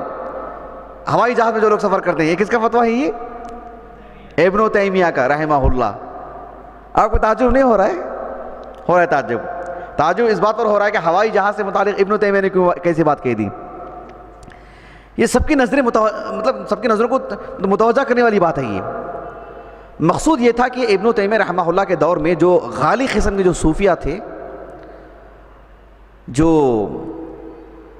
اپنے بارے میں کہا کرتے تھے کہ ہم یہاں سے وہاں تک اڑ کر کے چلے جاتے ہیں، میں دمشق میں ہوں، یہاں سے جو ہے مطلب اچانک آنن فانن مجھے مکہ پہنچا دیا جاتا ہے.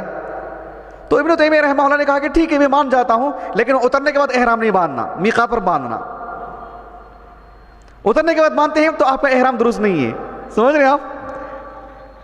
ایسے ان لوگوں کی جو مطلب پول کھلی ان کی، اس کو رکھ کر کے ابن عثیمین نے کہا رحمہ اللہ دور حاضر میں ہوائی جہاز میں اگر کوئی جاتا ہے اترنے کے بعد نہیں، وہ میقات پر ہی احرام باندھے. لیکن ہمارے پاس ہم دیکھتے ہیں ہندوستان میں لوگ اپنے گھر سے ہی احرام باندھ کے نکلتے ہیں. وہ اس وجہ سے کہ آسان نہیں ہے وہاں احرام باندھنے کے لیے. اس کی یہ توجیہ کی جاتی ہے کہ جیسے دو چادریں آپ کا لباس ہیں، بس ایک لباس کے طور پر پہنے، اس کے محظورات کے ساتھ نہیں، کیا کیا ممنوعات ہیں ان سب کا خیال کرتے ہوئے نہیں. جیسے کوئی چادر اپنے اوپر ڈال لینا چاہتا ہے ڈال لے وہ، لیکن جب وہ احرام میقات کے قریب پہنچے گا تب وہ پوری مکمل طور پر نیت کرے، وہ ایک احرام کے طور پر وہ لباس میں آئے. وہ ایک توجیہ کی جاتی ہے، واللہ اعلم. کوئی اس سے بھی بچنے کے لیے مکمل طور پر وہاں سے احرام باندھتا ہے، لا بس، یہ تو زیادہ اچھی بات ہے. لیکن جو ہے اس منکر روایات کی بنیاد پر کہ اپنے گھر سے احرام باندھ کر کے نکلو، تو شیخ البانی رحمہ اللہ کہتے ہیں کہ یہ جو روایت ہے یہ روایت تو منکر روایت ہے، جبکہ میقات بیان کی گئی ہے، صحیحین کی حدیث ہے. میں دمشق میں کچھ لوگوں کو دیکھا کہ اپنے گھر سے احرام باندھ کے نکلتے ہیں. میں نے جب ان کو منع کیا، میقات والی حدیث سنائی میں نے ان کو، تو انہوں نے جواب میں مجھے یہ حدیث سنائی کہ من تمام الحج ان تحرم من دویرت اہلک. یعنی جو ہم نے نقطہ بیان کیا نا آپ کے سامنے کہ احادیث ضعیفہ کے مضر اثرات، ایک مضر اثر یہ ہے کہ احادیث صحیحہ پر یہ غالب آ گئی ہیں۔ شیخ البانی رحمہ اللہ نے آخر میں لکھا فنظر یعنی غور کیجیے آپ، مبلغ اثر الاحادیث الضعیفہ فی مخالفت الاحادیث الصحیحہ والشریعہ المستقرہ، وَلَقَدْ رَأَيْتُ بَعْضَ مَشَائِخِ الْأَفْغَانِ هُنَا فِي دِمِشْقِ فِي إِحْرَامِهِمْ وَفَهِمْتُ مِنْهُمْ أَحْرَمَ مِنْ بَلَدِهِ فَلَمَّا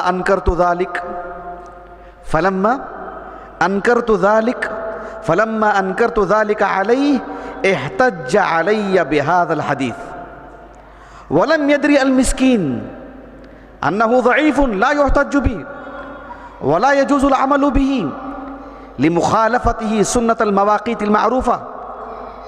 سمجھ رہے ہیں آپ؟ مواقیت بیان کی گئے ہیں، اس کے ہوتے ہوئے آپ ایک ضعیف حدیث کو استدلال کے طور پر پیش کر رہے ہیں۔ یعنی احادیث ضعیفہ کے صحیحہ کے مقابلے میں احادیث ضعیفہ کا عام ہونے کا مضر اثر یہ ہے کہ وہ دین کا حصہ بن جا رہی ہیں۔ بات اچھی طرح واضح ہو گیا آپ کو؟ یہ بات ایک مثال نہیں، اس بات کو کئی جگہوں پر شیخ البانی نے پیش کیا ہے رحمہ اللہ۔ چلیے میں دوسری بات بتاتا ہوں آپ کو۔ دوسری بات یہ ہے، ہم چونکہ سلفی لوگ ہیں، سلفی لوگ اس معنی میں کہ ماں باپ ہمارے سلفی، اکثر جو یہاں بیٹھے ہوئے ان کی بات کر رہا ہوں میں، لیکن اگر آپ باہر جائیں گے، ہمارے ماں باپ احناف، ہمارے دادا دادی، ہمارے نانا نانی، سب ننیال ددیال، سب احناف، بریلوی قسم کے لوگ، مزار پرست لوگ، واہیات کے گرفتار لوگ، یہاں میں پیش کروں گا کوئی بات، میں بھی ہنس پڑوں گا، آپ بھی ہنس پڑیں گے، کیا بدعقیدگی ہے نا یہ۔ آپ ان کے حلقے میں بیٹھیے، جھوم جائیں گے سب، اگر ایسی باتیں آئیں گے تو تکبیر بلند ہوگی، اسی پر ان کو استنادی حیثیت دی جائے گی۔ ان ضعیف احادیث کے مضر اثرات دیکھیں کتنا شرک آیا ہے امت مسلمہ میں۔ ایک روایت آتی ہے جس میں یہ بات ہے کہ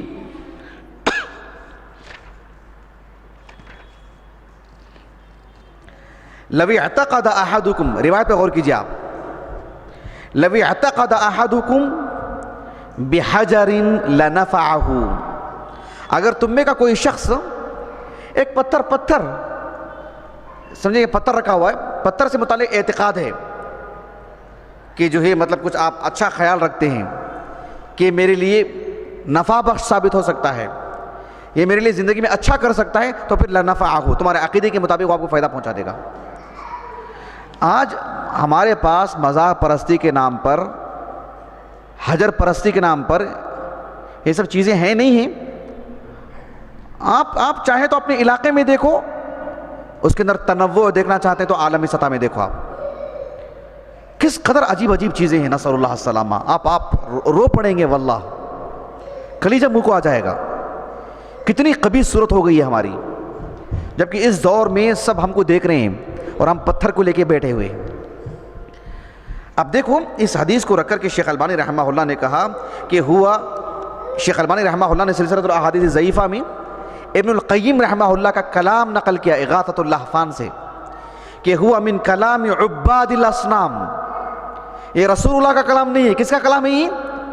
یہ صنم پرست لوگوں کا کلام ہے، یہ بت پرستوں کے کلام ہے۔ یہ کہا کہ ہوا من کلام عباد الاصنام الذی یحسنون ظنهم بالاحجار، جبکہ ابن حجر نے، ابن تیمیہ نے، ملا علی قاری نے، ابن القیم نے اس کو لا اصل لہ لکھا، موضوع روایت ہے، لیکن اس کو ایک حلقے میں ایک مستند بات سمجھی جاتی ہے، نبی کے نام پر بیان کی جاتی ہے، اور لوگ اس میں گرفتار ہیں۔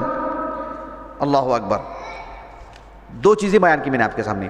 ایک تیسری چیز وہ یہ ہے کہ احادیث ضعیفہ کا ایک مضر اثر یہ بھی ہے کہ بدعات کو بہت فروغ ملا ہے۔ آپ بدعتیوں کے مجلس میں دیکھو، آپ ٹٹولتے رہ جائیں کہ ایک حدیث نہیں ملے گی آپ کو جو نبی کی طرف اس کی نسبت صحیح ہو، موضوع، ضرورت پڑے گی تو بول دیں گے وہ صحیح ہے، ان کی حدیث ہے، لیکن استدلال غلط ہوگا، لیکن بس منکر روایتیں۔ کوئی پوچھنے والا نہیں کہاں ہے حدیث یہ، اور یہ بتانے کے لیے کبھی ضرورت نہیں کرتے، اور بتانا پسند بھی نہیں کرتے، بتانے کی اہمیت بھی نہیں دیتے، ضرورت ہی نہیں ان کو اس کی۔ شیخ البانی رحمہ اللہ نے یہ جو کتاب ہے الاجوبہ النافعہ عن اسئلۃ لجنۃ مسجد الجامعہ، شیخ البانی رحمہ اللہ ملک شام کے ہیں، دمشق میں تھے نا تب، اس وقت کی بات ہے، نہیں عمان کی بات ہے، اردن، کہ وہاں شیخ البانی کہتے ہیں کہ ایک مسجد تھی سلفی مسجد، خود اس مسجد میں کئی چیزیں ایسی تھیں جو خلاف سنت تھی، دوسری مسجدوں کا حال چھوڑو بولے شیخ البانی نے، ایک مسجد ہے سلفی مسجد اور وہاں یہ حال ہے۔ خیر اللہ جزائے خیر دے اس مسجد کے ذمہ داروں کو۔ شیخ البانی نے کہا اس مسجد کے ذمہ داروں نے کچھ سوالات لکھ کر کے بڑے بڑے علماء کے سپرد کیے کہ اس تعلق سے جواب دیں، مسجد کی کمیٹی نے۔ شیخ البانی کو بھی وہ سوالات پہنچائے گئے، تو شیخ البانی نے ان سوالات کے جو جوابات دیے ہیں وہ یہی رسالہ ہے۔ اس رسالے کے آخر میں شیخ البانی رحمہ اللہ نے بدع الجمعہ، جمعہ میں جو اذان ثانی ہوتی ہے، شیخ البانی کا کہنا یہ ہے رحمہ اللہ کہ اذان اوپری حصے میں ہونی چاہیے۔ کہاں ہونی چاہیے؟ اوپری حصے میں۔ کہا کہ امت مسلمہ نے اس سنت کو چھوڑ دیا، کہا شیخ البانی نے، اور اس دور میں مائک کے ذریعے سے اذان دی جاتی ہے، جہاں اوپر دینے سے 10 کلومیٹر دور تک جاتی ہے اذان۔ شیخ البانی نے کہا کہ وہ وجہ الگ ہے، آواز دور تک پہنچانا الگ ہے، لیکن مؤذن کا مقام جہاں ہونا ہے وہ کیوں ترک کیا جا رہا ہے؟ اس کے ساتھ آپ اس سبب کو اختیار کیجئے۔ آواز کو دور تک پہنچانا وہ دوسری چیز ہے، مؤذن کا مقام کہاں ہے اس کو طے کرنا وہ ایک الگ مقام ہے۔ شیخ البانی نے یہ بات کہی۔ اذان ثانی کا معاملہ ہے، ان سب امور پر تفصیلی گفتگو کی شیخ البانی نے رحمہ اللہ۔ آخر میں بدع الجمعہ سے متعلق شیخ البانی نے لکھا اور کہا کہ صرف جمعہ کے دن کو لے لو کتنی بدعات امت مسلمہ کے اندر ہیں، لیکن شیخ البانی رحمہ اللہ نے کہا ان ساری بدعات کا خلاصہ کیا ہے؟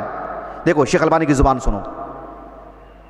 شیخ البانی رحمہ اللہ فرماتے ہیں وَذَلِكَ لِأَنَّ أَسْبَابَ الْبِدْعَةِ كَثِيرَةٌ جِدًّا، بدعات کو جو فروغ ملا ہے اس کی کئی اسباب ہیں، لا مجال لذکرها الان، اس وقت اس کی تفصیل میں نہیں بیان کر سکتا، ولیکن اذکر سببا واحدا منها، لیکن اب میں صرف ایک سبب تو ضرور بیان کروں گا، وہ کیا ہے؟ وَأَضْرِبُ عَلَيْهِ مِثَالًا، اور ایک مثال دوں گا اس کے لیے، لیکن جو سبب ہے وہ سنا دے رہا ہوں میں آپ کو، صرف ایک سبب۔ فَمِنْ أَسْبَابِ الْإِبْتِدَاعِ فِي الدِّينِ، فمن اسباب الابتداع في الدين الاحاديث الضعيفة والموضوعة، فقد يخفى على بعض اهل العلم شيء منها ويظنها من الاحاديث الصحيحة فيعمل بها ويتقرب بها الى الله تعالى، ثم يقلده في ذلك الطلبة والعامة فتصير سنة متبعتاً۔ شیخ البانی رحمہ اللہ نے لکھا کہ بدعات کو جو فروغ ملا ہے اس کے اسباب کئی ہیں، لیکن ایک بہت اہم سبب یہ ہے کہ احادیث ضعیفہ کا چلن۔ اب دیکھو آپ، ایک حدیث آتی ہے کہ اذا سألتم اللہ فاسألوہ بجاہی فإن جاہی عند اللہ عظیم، ایک حدیث آتی ہے کہ جب تم اللہ سے دعا کرو تو میرا واسطہ دے کے دعا کرو، اس لیے کہ میرا واسطہ بہت عظیم واسطہ ہے۔ ابن تیمیہ رحمہ اللہ قاعدۃ جلیلہ جو ان کی کتاب ہے اس میں بہت مفصل لکھا ہے، القاعدہ الجلیلہ میں لکھا کہ یا ایھا الذین آمنوا اتقوا اللہ، نہیں وہ نہیں، یا ایھا الذین آمنوا لا تکونوا کالذین آذوا موسیٰ فبرأہ اللہ مما قالوا وکان عند اللہ وجیہا۔ ابن تیمیہ نے کہا کہ موسیٰ علیہ السلام وکان عند اللہ وجیہا، اللہ کے ہاں وجیہ ہیں، باوقار ہیں، باعظمت ہیں، اور اللہ کے رسول ان سے بھی افضل ہیں تو ان سے بھی بڑا مقام ہے، لیکن اس وجیہ ہونے کا یہ معنی نہیں ہے کہ آپ کو واسطہ رکھ کر کے دعا کیا جائے، یہ چیز نہیں بتائی گئی شریعت میں، یہ چیز نہیں بتائی گئی شریعت میں۔ شیخ البانی رحمہ اللہ نے سلسلۃ الاحادیث الصحیحہ کا بڑا حصہ اسی پر لگایا ہے، آغاز میں پھر انہی کو رکھ کر کے شیخ البانی رحمہ اللہ نے مفصل اس کتاب ہی کو ترتیب دے دیا آپ نے، التوسل انواعہ و احکامہ، ورنہ ان میں کی جو احادیث ہیں اس کے ایک ایک حدیث کو رکھ کر اسی میں دراسہ کیا شیخ البانی نے۔ اب دیکھو بدعات کو فروغ کیسے ملتا ہے، اللہ جزائے خیر دے۔ شیخ البانی رحمہ اللہ نے ایک ایسی بات لکھی ہے، دیکھو میں آپ کو پڑھ کے سناتا ہوں۔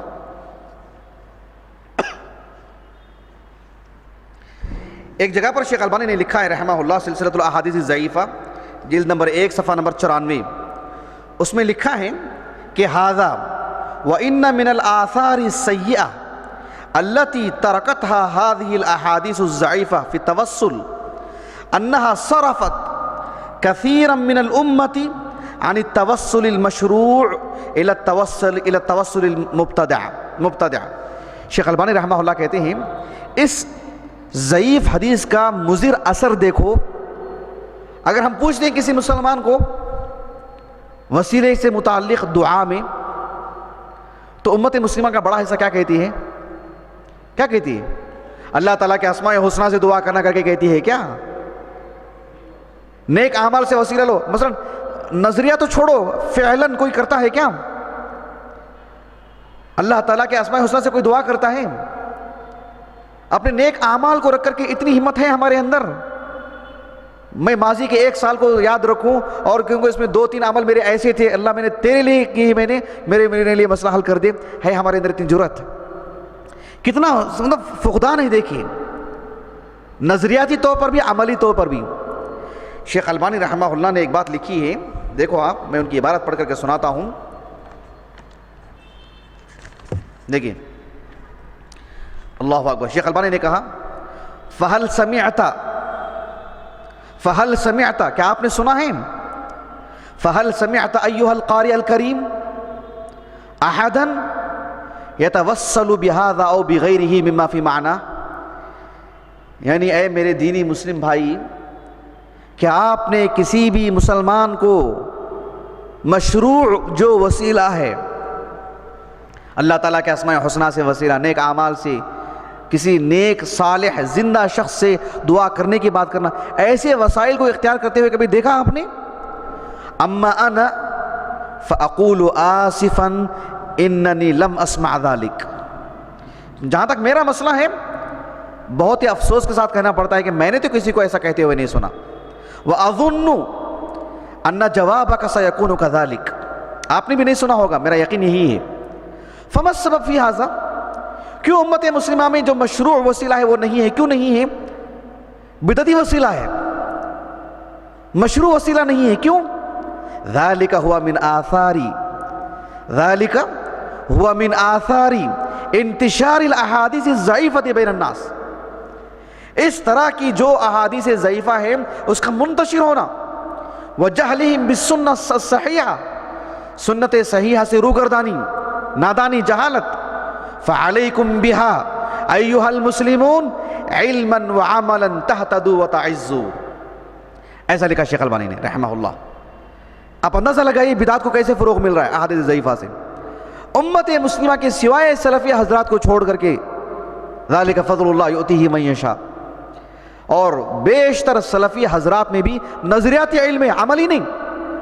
عملی طور پر ہم اپنے اعمال کو وسیلہ بنانے کی مطلب ہمارے اندر زندگی میں نہیں ہے، نظریہ ہے کہ ایسا ہونا چاہیے، ایسا ہے احادیث میں، لیکن عملی طور پر ایسا نہیں ہے۔ اسماء حسنہ کے حد تک ہے اسماء حسنہ سے متعلق، اپنے نیک اعمال کا وسیلہ دینا نظریاتی علم ہے، عملی اور تطبیقی علم نہیں ہے۔ لیکن یہاں دیکھیں بالکل برعکس معاملہ ہے۔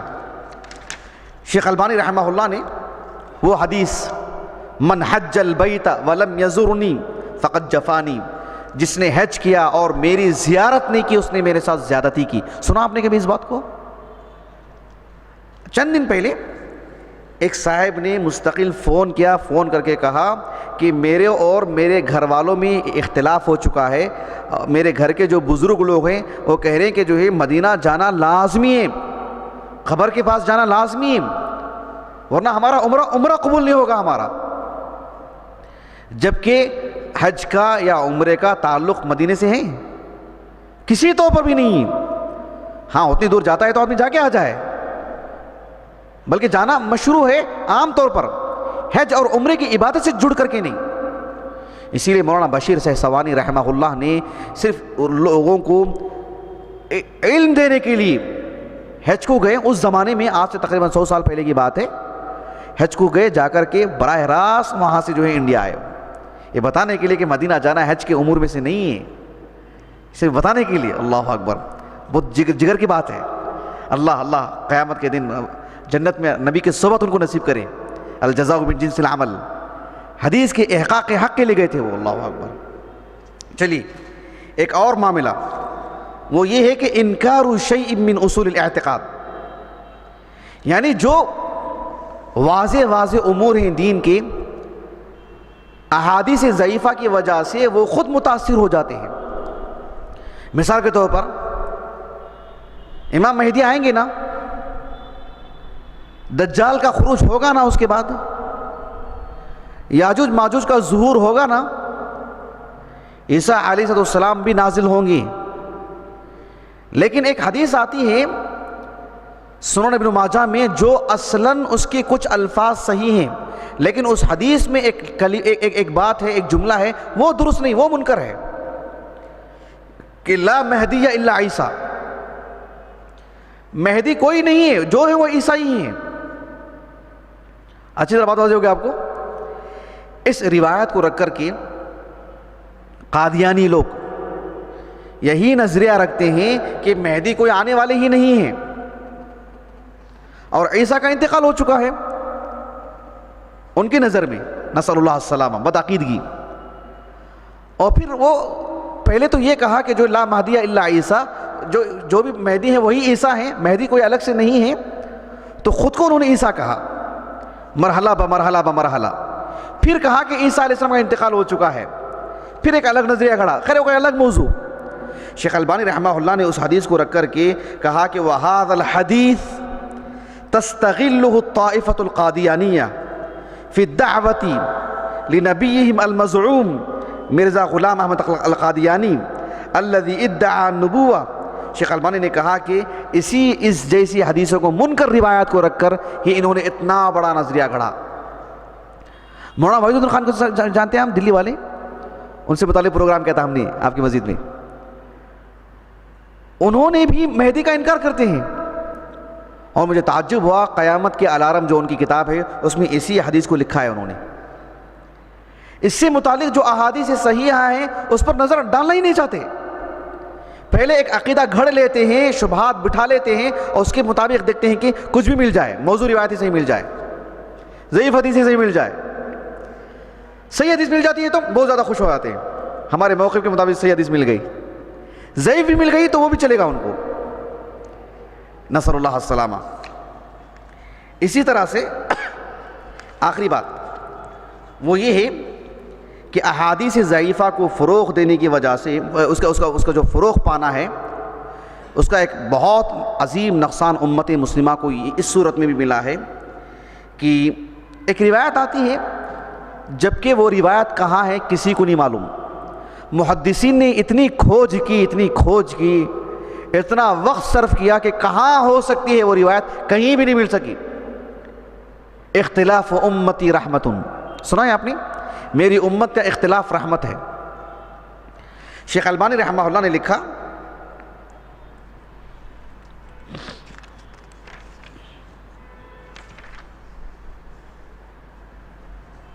دیکھیے بہت دلچسپ بات ہے،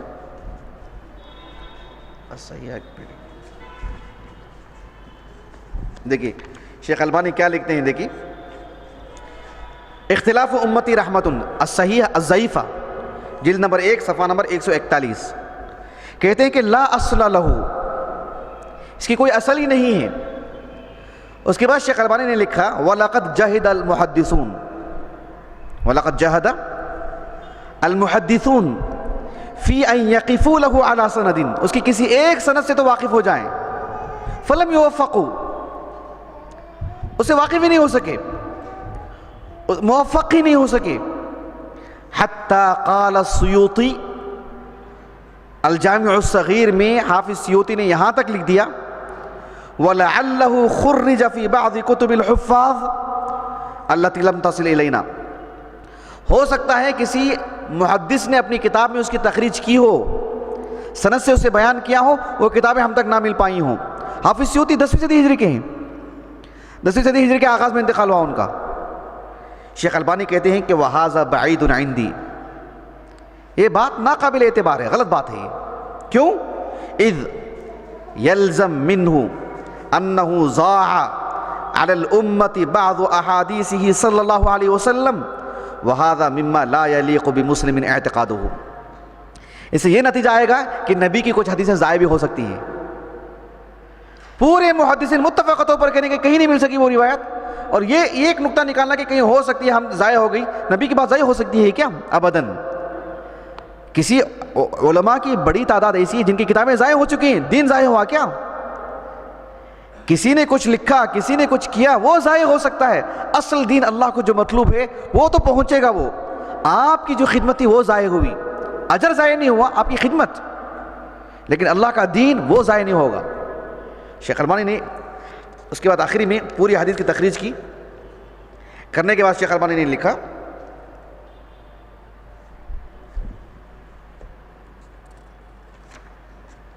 دیکھیں غور کیجیے اس عبارت کو، وَإِنَّ مِنْ آثَارِ هَذَا الْحَدِيثِ السَّيِّئَةِ أَنَّ كَثِيرًا مِنَ الْمُسْلِمِينَ يُقِرُّونَ بسبب الاختلاف الشدید الواقع بین المذاہب الاربعہ۔ عالمی سطح پر مسلمانوں کی بڑی تعداد ایسی ہے جو مسالک اربع ہے نا، اختلاف ہوتا نا، کہتے ہیں کہ جو یہ اختلاف جو ہے یہ رحمت ہے امت مسلمہ کا۔ اسی لیے ابن حزم نے کہا رحمہ اللہ، اگر اختلاف رحمت ہے تو کیا اتفاق عذاب ہے کیا امت کا؟ ایسے پوچھا ابن حزم نے رحمہ اللہ المحلہ میں۔ المحلہ میں ابن حزم نے لکھا اختلاف امتی رحمت، تو کیا امت مسلمہ کا اتفاق پہ تو عذاب ہوگا کیا؟ تو اختلاف کرنا اچھی بات ہے کیا؟ نہیں، اختلاف سے تو گریز کیا گیا، بلکہ سابقہ امتوں کی ہلاکت کا سبب بتایا گیا۔ وہ اقرب الی السنہ کی دعوت دینے کے بجائے آپ گویا کہ مطلب مختلف رہنے کی بات کر رہے ہیں، اور گویا کہ الگ الگ دین بن گیا ہے یہ، جیسے وہ ایک مذہب ہے، وہ ایک مذہب ہے، وہ ایک مذہب ہے، ویسے مختلف دین بن گئے ہیں، ایک دین چھوڑ کے دوسرے دین جانے والی بات آ رہی ہے، نسأل اللہ السلامہ۔ شیخ البانی رحمہ اللہ نے کہا وَلَا يُحَاوِلُونَ أَبَدًا الرُّجُوعُ بِهَا إِلَى الْكِتَابِ وَالسُّنَّةِ الصَّحِيحَةِ كَمَا أَمَرَهُمْ بِذَلِكَ أَئِمَّتُهُمْ رَضِيَ اللَّهُ عَنْهُمْ بَلْ إِنَّ أُولَئِكَ لَيَرَوْنَ مَذَاهِبَ هؤلاء الأئمة رضي الله عنهم إنما هي كشرائع متعددة يقولون هذا مع علمهم بما بينها من اختلاف وتعارض لا يمكن التوفيق بينها إلا برد بعضها المخالف للدليل وقبول بعضها الآخر الموافق له وهذا ما لا يفعلون وبذلك فقد نسبوا إلى الشريعة التناقض وهو وحده دليل على أنه ليس من الله عز وجل لو كانوا يتأملون قوله تعالى في حق القرآن ولو كان من عند غير الله لوجدوا فيه اختلافا كثيرا فالآية صريحة في أن الاختلاف ليس من الله فكيف يصح إذن جعله شريعة متبعة ورحمة منزلة۔ شیخ البانی رحمہ اللہ نے کہا کہ مسالک اربعہ کی وجہ سے 4 دین بن گئے ہیں، ہر شخص اپنے مسلک کو ثابت کرنے کے لیے پورا زور لگاتا ہے اور اسی دلیل کو ثابت کرنے کی کوشش کرتا ہے جو ان کے موافق ہو، اور مخالف کے دلیل کو مکمل ناقص اور غیر معتبر بنانے کی کوشش کرتا ہے، جس سے نتیجہ یہ نکلتا ہے گویا کہ دین کے اندر تناقض ہے۔ دین کے اندر کیا ہے؟ تناقض ہے۔ کہا کہ اللہ کی اس آیت پہ غور نہیں کیا کیا ان لوگوں نے؟ وَلَوْ كَانَ مِنْ عِنْدِ غَيْرِ اللَّهِ لَوَجَدُوا فِيهِ اخْتِلَافًا كَثِيرًا۔ کہتے ہیں کہ یہ تناقض جو پیش کرتے ہیں اپنے اس مسائل کے اربع کے نتیجے میں، یہ خود سب سے بڑی دلیل ہے اختلاف امتی رحمت، غیر معتبر بات ہے، غیر معتبر بات ہے، نسأل اللہ السلامہ۔ یہ بہت بدترین چیز ہے۔ بعض لوگ یہ دیکھتے ہیں کہ کسی مسئلے میں پھنس جاتے ہیں تو کس مسلک سے راہ ملتی ہے اس کی تلاش میں رہتے ہیں۔ ہمارے ایک استاذ ہیں، نام بولنا مناسب نہیں، انہوں نے دوران درس یہ کہا تھا کہ اختلاف امتی رحمتن، بھلے ہی وہ نبی کا قول نہیں ہے لیکن جس نے بھی کہا ہے صحیح کہا ہے کہ جو ہے کبھی ہمیں مشکل ہوتی ہے تو ہم اس مسئلے سے لے لیتے ہیں۔ کیوں؟ شریعت نے تسہیل نہیں رکھی ہے ہمارے لیے، شریعت نے ترخیص نہیں رکھی ہے، شریعت میں رخصتیں نہیں ہیں، شریعت میں آسانیاں نہیں ہیں۔ آپ کھڑ کے پڑھ سکتے ہیں، نہیں پڑھ سکتے ہیں تو بیٹھنے کے لیے آپ کو حنفی بننا پڑے گا، یہ شافعی بننا پڑے گا، یا وہی شریعت آپ کے لیے رہنما ہو جاتی ہے۔ آپ سفر میں جاتے ہیں تو مسلک بدلنا پڑے گا آپ کو، آسانیاں وہی شریعت نہیں دیتی ہیں آپ کو۔ تو کتنی بدترین بات ہے یہ، کسی طور پر یہ بات درست نہیں ہے۔ اللہ تعالیٰ نے ہر معاملہ شریعت میں رکھ دیا ہے، اتم ہے شریعت، اکمل ہے، شامل ہے سبھی چیزوں کو، کسی چیز کی طرف دائیں بائیں دیکھنے کی ضرورت نہیں ہے الحمدللہ۔ تو اختلاف امتی رحمتن، یہ بات جو ہے بہت ہی مضر ثابت ہوئی۔ اور اسی طرح سے احادیث ضعیفہ کے عام ہونے کا ایک بہت بڑا نقصان یہ بھی ہوا ہے کہ کئی صحابہ رضی اللہ عنہ اجمعین ان کے ایمان پر آنچ آئی ہے۔ آپ کو معلوم ہے ام حبیبہ پر ہمارا ایک درس تھا رضی اللہ عنہ، ان کے جو شوہر تھے کون؟ عبید اللہ ابن جحش، ان کے بارے میں کیا بات آتی ہے؟ نصرانی بن گئے تھے، مرتد ہو گئے تھے۔ ایک سابقین اولین کو جنہوں نے مکے میں ہر طرح کی قربانی دی، سہا انہوں نے، ہجرت کی، اور وہاں آ کر کے وہ نصرانی بنے، مرتد بنے، اور اس کے لیے جو بات مل رہی ایک ضعیف روایتیں، ضعیف سندیں، جو خود روات معتبر نہیں ہیں ان سے ہم بات لے رہے ہیں ایک معتبر صحابی کی کہ اعتبار ختم کرنے کے لیے۔ یہ کیسے ہو سکتا ہے؟ کچھ صحابہ ہیں جن کے فاسق ہونے سے متعلق باتیں ملتی ہیں، عقبہ بن ولید شرابی تھے، یزید بن معاویہ، کیا کیا باتیں آتی ہیں ان کے بارے میں؟ کہنے والے کون تھے؟ شرفا تھے کیا معاشرے کے؟ اخبث الناس، معاشرے کے سب سے کمتر لوگ وہ یزید کے بارے میں گفتگو کرتے ہیں، ان سے ہم کو روایتیں ملتی ہیں۔ ایک مسلمان سے متعلق آپ بات لیتے ہیں، کس سے لیتے ہیں آپ کو معلوم ہے ایک شخص عام ہے، عام انسان ہے، عام مسلمان ہے، اب آپ کو معلوم ہے کہ ایک شخص جھوٹا ہے، بدترین قسم کا جھوٹا ہے، وہ آپ کو خبر دے رہا ہے کہ وہ اس نے ایسے کہا، اس نے ایسے کیا، آپ بات لے لیں گے؟ آپ کا اعتبار چلا گیا نا معاشرے میں، آپ نے کذاب پہ اعتبار کیا نا، بات واضح ہو آپ کو؟ تو ایسے کئی صحابہ ہیں، آپ دیکھیں نا، یہ پورا مجموعہ دیکھیں آپ، قصص لا تثبت، قصص لا تثبت، قصص لا تثبت، یہ سب دیکھیں آپ، شیخ مشہور حسن کا کام ہے جزاہ اللہ خیرہ، ایک واقعہ پڑھو آپ، ممبر و محراب میں، واعظین رمضان میں واقعات سناتے رہتے ہیں، یعنی حیا نہیں ہے، علمی ہمت نہیں ہے، پڑھنے کا جو ملکہ نہیں ہے، لیکن بس کہیں سے واقعات مل جاتے ہیں تو سنا دیتے ہیں لوگوں کو۔ اسی طرح سے یہ بھی کتاب دیکھیں آپ، اتہامات لا تثبت، یہ پڑھنے کی کسی کو جرت نہیں، کیوں؟ مست لوگ ہیں، ایک کتاب کھول کے پڑھنے کی ہمت نہیں ہے ہمارے اندر، ہم قصہ گو لوگ بن چکے ہیں، اگر اس کے لیے محنت کریں گے تو آپ کی کمر ٹوٹ جاتی ہے۔ تو بہرحال یہ سب اس کے اسباب ہیں۔ آخری بات ہمارے درس سے متعلق، اب کرنا کیا چاہیے مسلمان کو؟ اب میں آپ سے کیا کہوں، ہم طالب علم ہیں، ہم اصحاب علم ہیں، لیکن اس فکرے کو عام کرنے کی ضرورت ہے۔ پہلی بات یہ ہے کہ حدیث ضعیف ہو تو اس پر عمل نہیں کر سکتے، لا یجوز مطلقاً، کسی بھی باب میں ہو، فضائل کے باب ہی میں کیوں نہ ہو۔ امام بخاری کے صحیح میں جو فضائل پر مبنی جو احادیث ہیں، کیا کچھ کم ہیں؟ عمر نو چاہیے عمل کرنے کے لیے، کیا بتائیے کیا چاہیے؟ اور اس کے لیے ضعیف حدیث کی ضرورت ہے کیا؟ ہرگز نہیں۔ الجامع الکامل حافظ دکتور ضیاء کے آپ لے لیں، فضائل سے متعلق کتنے احادیث ہیں، زندگی لگ جائے گی۔ کسی باب میں بھی، عقیدے کے باب میں جیسی بات ہے، حلال حرام سے متعلق جیسی بات ہے، فضائل کے باب میں بھی ضعیف حدیث پر عمل کرنا لا یجوز۔ دوسری بات، اہل علم پر ضروری ہے کہ تحذیر کرے امت کو احادیث ضعیفہ سے۔ خطبات پیش کرنے والے لوگ، دروس پیش کرنے والے لوگ، تقریر کرنے والے لوگ، انجمن میں 5 منٹ کی گفتگو کرنے والے لوگ بھی نبی کا نام لے کر بات کرتے ہیں تو تثبت ضروری ہے، تلاش اور جستجو ضروری ہے کہ حدیث صحیح ہے کہ نہیں ہے۔ ان ساری کتابوں سے پرہیز کرنا بھی ضروری ہے جو احادیث ضعیفہ اپنے اندر رکھتی ہیں۔ فضائل اعمال، مولانا زکریا صاحب کی کتاب، اچھی باتیں بھی ہوں گی، لیکن احادیث ضعیفہ کا انبار ہے، وہ یا ان جیسی ساری کتابوں سے پرہیز کرنا چاہیے اس میں احادیث ضعیفہ ہوں۔ ایک عام مسلمان کے لیے یہ بھی ضروری ہے کہ کوئی حدیث ان تک پہنچتی ہے، عمل کرنے سے پہلے اس کا صحت و ضعف معلوم کر لینا چاہیے، سوال کر لینا چاہیے، اور پھر ان احادیث کی کتابوں کو بکثرت پڑھنا چاہیے جس میں صرف صحیح احادیث کو جمع کی گئی ہیں، جیسے صحیحین ہیں. اسی طرح سے وہ ساری کتابیں جیسے مشکات ہو اس میں صحت و ضعف کا اہتمام کیا گیا ہے، وہ طب نبوی ہے اس میں صحت و ضعف کا اہتمام کیا گیا ہے، وہ سلسلۃ الاحادیث صحیحہ ہے وہ، یا جس پر ایک مصنف نے لکھا ہے کہ اس میں سارے احادیث میں نے صحیح ہی جمع کی ہیں، جس موضوع سے متعلق لکھا ہے انہی کتابوں کو پڑھنا چاہیے. یہ اس کا تدارک ہے. میں اپنی بات کو ختم کرتا ہوں. موضوع سے متعلق کوئی سوال ہو تو بتائیے. موضوع واضح ہے آج کا؟